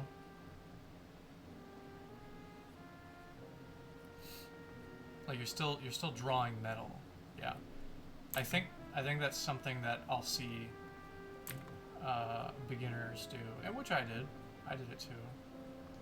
But you figure out like, oh, I know how to make something look cool. So you kind of lean on it. And so like if I were to just draw like that, and I just did this, and I just did that, and I just did this did that. You get a technically realistic look, but it will come off as flat.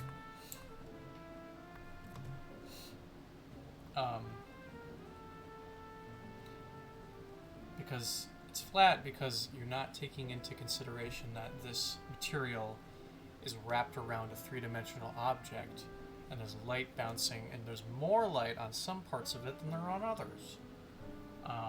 But I'm not here to lecture you guys on lighting.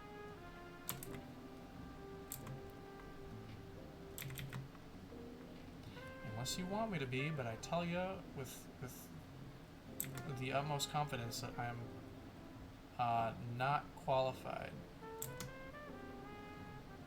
Not qualified.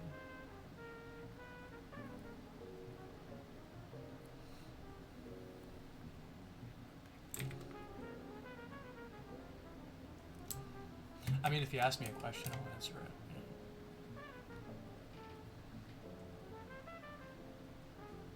I just like, there's so many resources out there, and if you ask me a question, I'll just be like, man, well, the answer to that is well, here's a Proco video that explains it better than I would.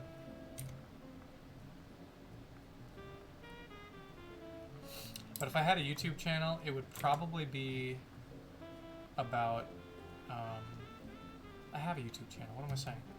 If I had a YouTube channel that had like a gimmick, because like there's so many art educators out there, like the market is saturated for that kind of content. Does that even look good? I'm sitting here working on this whole time. I think it just needs more contrast. Contrast.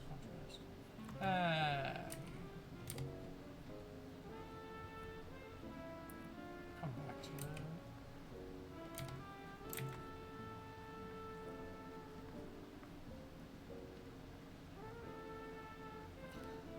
I'll come back to it. It's alright. Not bad at all.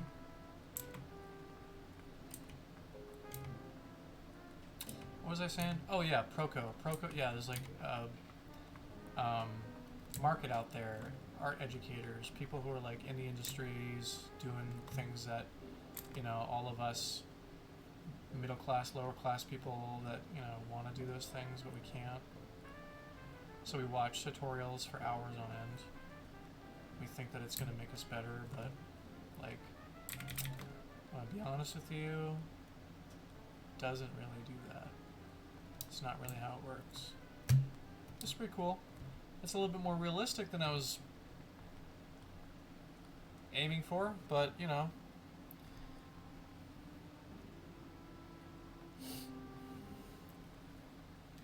But hey, whatever.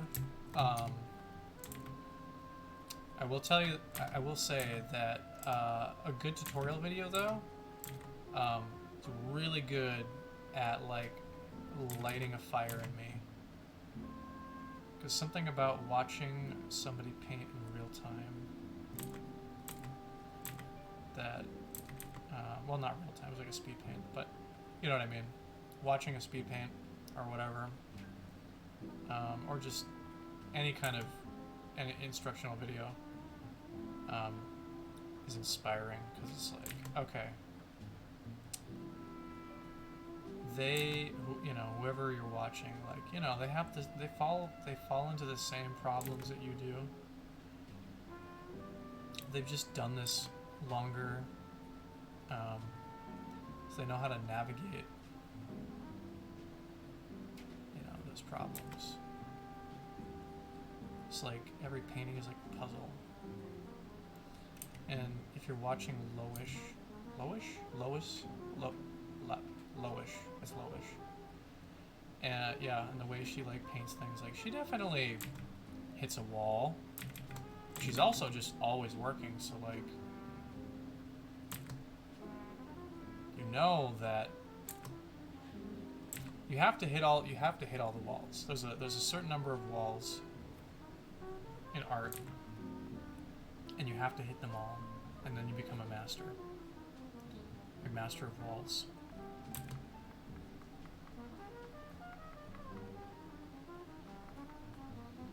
You know, because there's only so many times you're going to run into the face problem or the hand problem. And then eventually be like, okay, I know how to deal with this. You know, or it's like you really don't know how to deal with it. You're like, what the hell do I do? I'm sure these other artists, like, they can navigate the emotions they feel.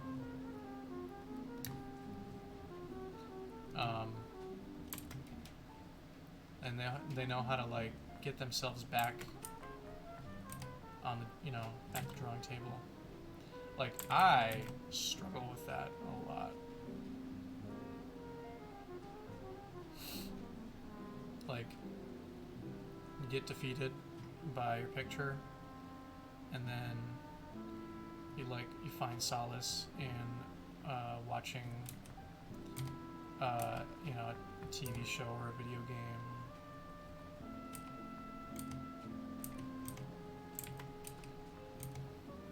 Which is fine. That's not a bad thing. It's just like, if you know, get defeated by the picture, and then you don't go back to it, at least trying again. Like, it's okay to let it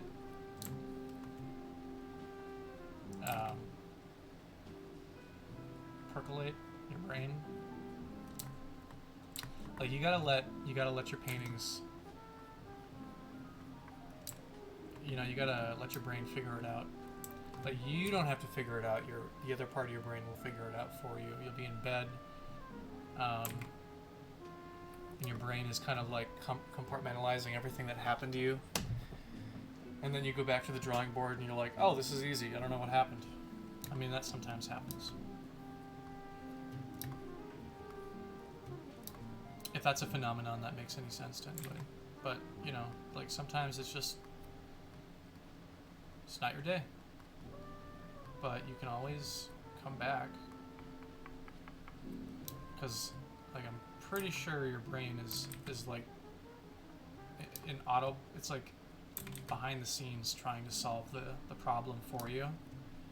So then when you go back, you know, it's like, okay, I did the paperwork, I ran the numbers, you know, I consulted someone, and it turns out you're ass at drawing hands. And then you're like, wow, oh my god, well, thank you.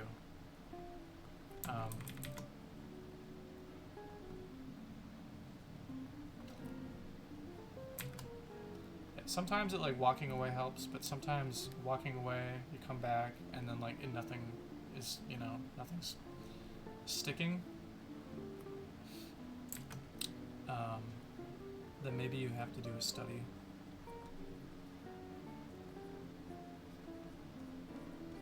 I just know that I'll do figure drawing if I'm really rusty. If for some reason, you know, I haven't, like, picked up a pencil in a few days, because, like, I know I'm gonna be ass. And there's comfort in knowing that, because it's like a muscle. Like, you know, drawing is a muscle, and you gotta stretch it, you know, keep it limber. You walk away, and then you're like, I'm gonna be just as good as I am now 3 days from now. That's not gonna happen. It's not the case, my man.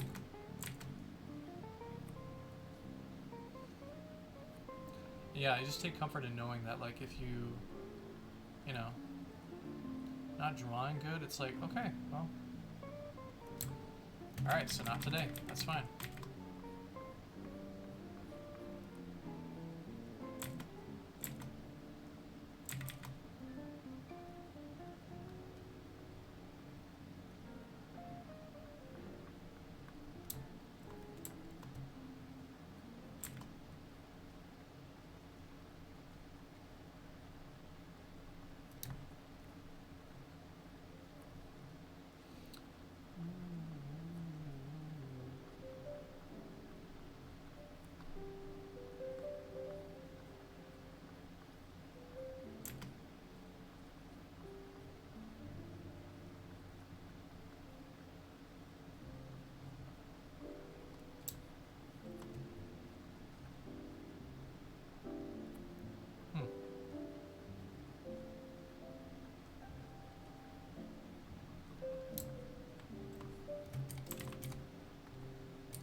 So I think I think what we'll do here is I will draw for a little bit longer, like till I hit the 4-hour mark here, and then I gotta bounce because probably I gotta go make it to that birthday party. So anyways, because it's been 4 hours. And Zooey Mama, I am feeling it.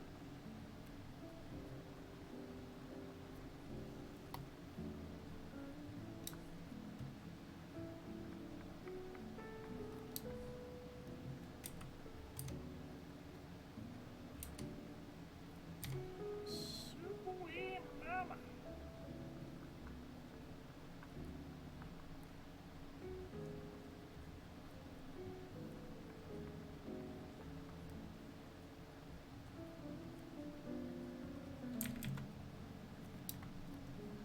There's anything that needs to be put into the Library of Congress, it's that. Zooey Mama. Except I think everything gets into the Library of Congress, so I don't know if that's set. If that's as big a deal as I think it is.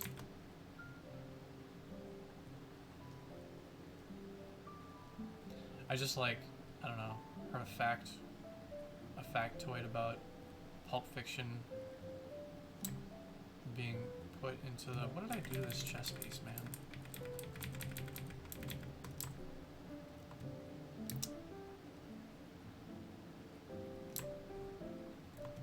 Alright.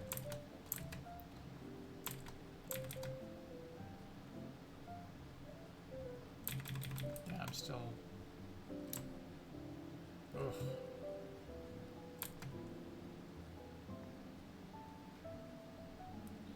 We're still learning how to fly here, guys. This brush, I like it, but... it's interesting to think about how the kind of brush you're using, there are levels of difficulty that you might not be seeing within a brush. Like Kim Jong-gi, rest his soul, always had a thing where people would ask him questions about what kind of a brush he would use, and it got to the point where it's like everyone, it's like the unspoken rule of like, don't ask him, and then you're like, what? It's like, it doesn't matter. The brush doesn't matter. You can do anything with any kind of brush.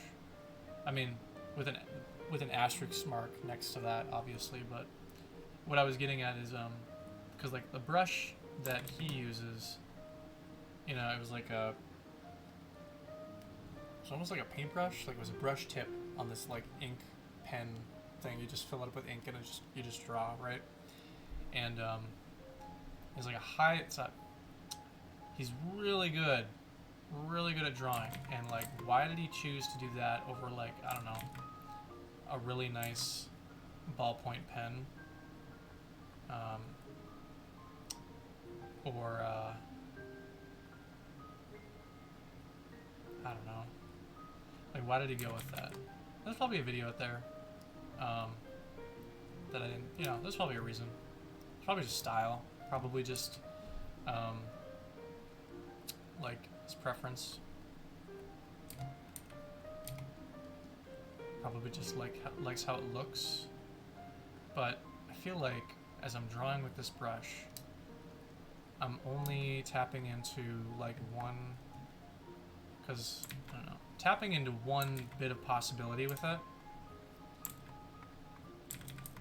I feel like the more I use it, I'm going to start to get comfortable and probably start experimenting with like this. You know, just fucking around.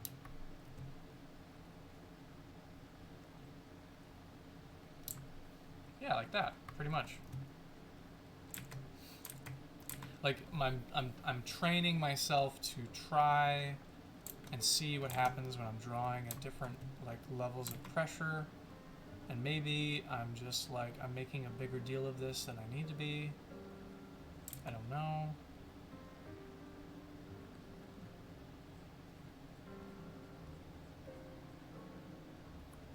But man, I cannot believe that guy passed away. I missed that guy. He was really good.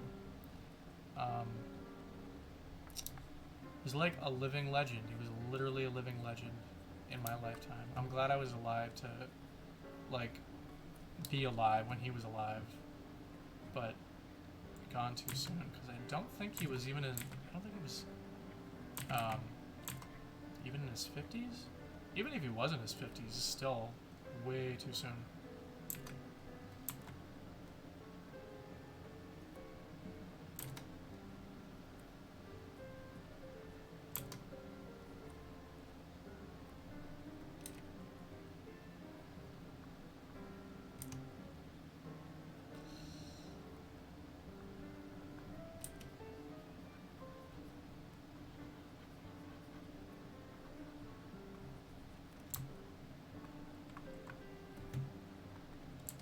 I'm liking this more. I'm feeling better about it. It's aight. It's aight.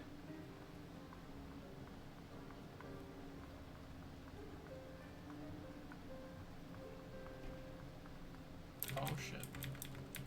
Do I have my Lazy Nezumi on? Lazy Nezumi? I do. I have my Lazy Nezumi on. I'm going to chop this up like onions.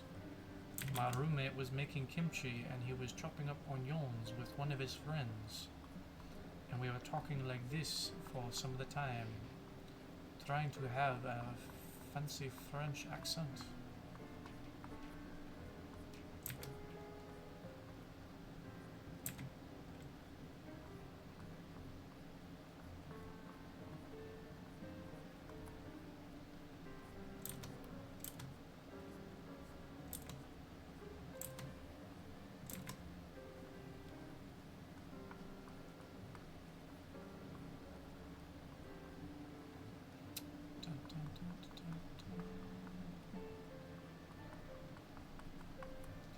Yeah, I really like a good line art drawing, man. Gets me going.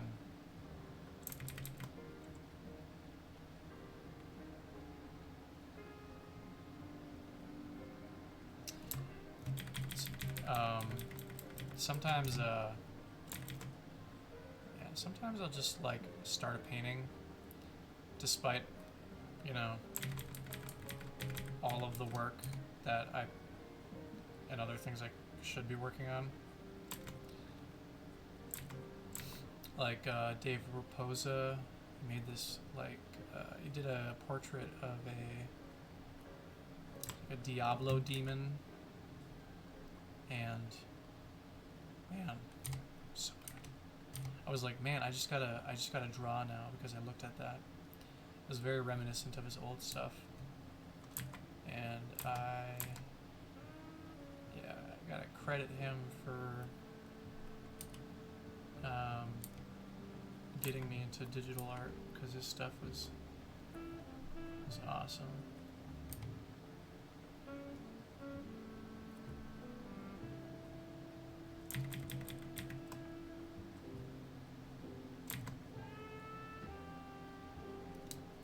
Okay, so not lingering too long on any one spot. Feeling pretty good about it, this as a whole, because I'm achieving some natural textures, not just kind of like an artificial, like comic book style texture, you know.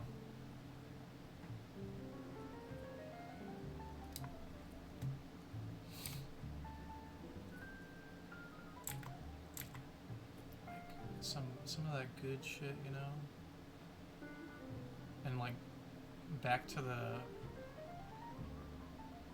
the brush tip conversation, like there are levels of, you know, advanced, like I could just keep drawing like this very lightly. This brush allows me to explore a bunch of different dimensions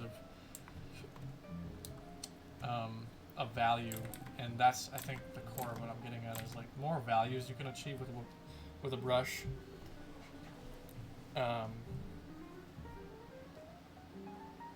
The more the more values you can achieve in your painting. I don't know what I'm trying to say. Listen, I think in big pictures, and no words. Like there's just a silent movie happening in my brain, and I get an idea in my head, and it sounds really, really good, and then I open my mouth, and then I'm like, nope, go back. Back it up, back it up. They didn't want you to talk. They're not asking you to talk.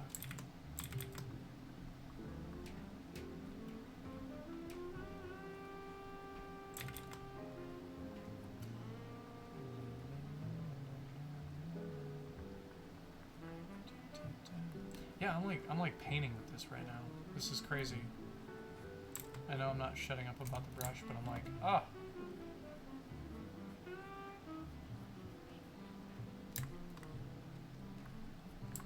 This makes me feel better about the project. It's like comic book style, or was drawn by a monk in a village, a scribe on a piece of paper.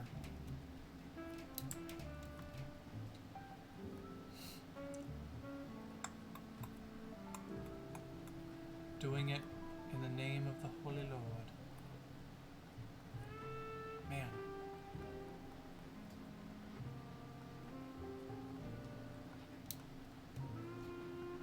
I wonder what this world would be like if we all just had the same religion. You know? Like, definitely would be problematic, outside looking in. But I'm thinking like Warhammer 40k shit, you know, like what would happen if we had a God King situation? Well, actually, I mean, Japan had that for a little bit. I think China did too. A God Emperor. That was a real thing, wasn't it? It was, you know. Okay, but like, I'm talking about the whole world, you know.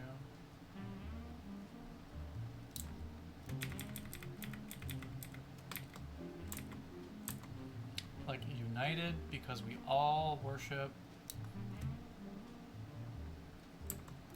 flying spaghetti monster. I don't know. Would that make things better? Survey says maybe not.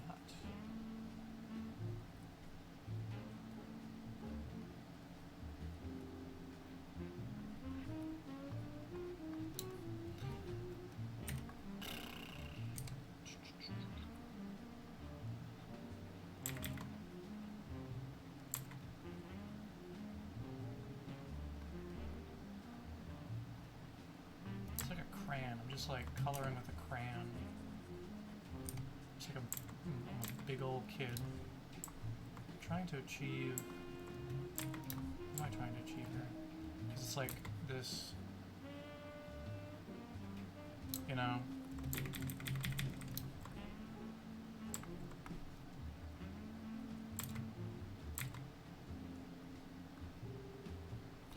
There's some of that.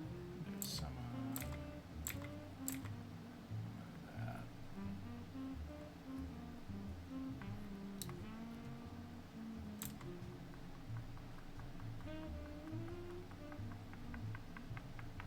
oh my god, this is so fun. Because it just feels, I don't know, it just feels so natural. Look at that. Boom, bam, bam, bam, bam. you know, and then just a little bit of that, a little bit of those, and then just, well,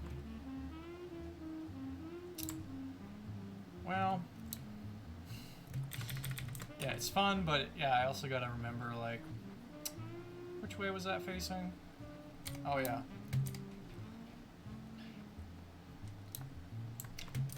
Wham, bam. Wham, bam, thank you, man.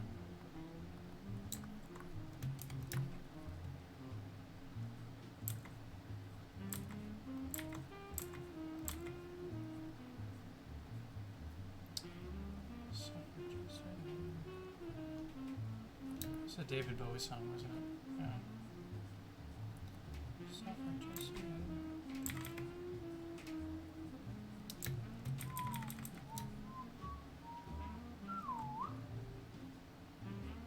Okay, so we got a little bit. I think I can do.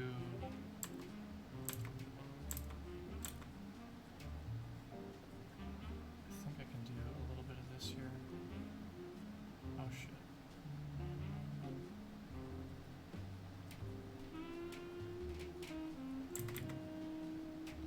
Yeah, see, like, right now, I'm like, ugh, man, this brush is, but, okay, so, alright.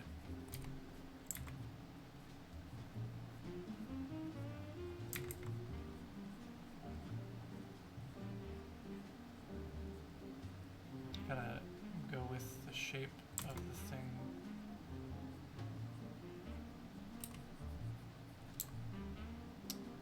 But I don't like that.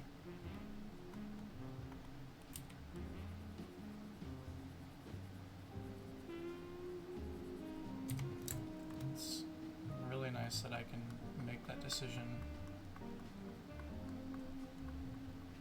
on a whim. Because that's kind of closer to what I was trying to achieve here. I don't know.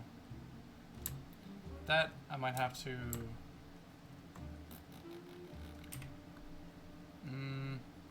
This is gonna have to sit in my brain for a bit.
Distracted by something else and work on some other thing.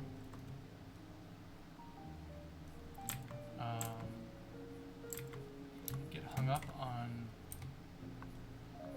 what the value should look like, so you go over to some other thing you're working on. Make it seem like you're making some progress.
Alright.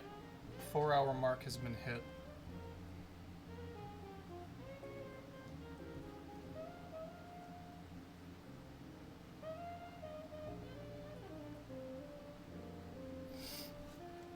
Okay. Alright. So I'm gonna call it.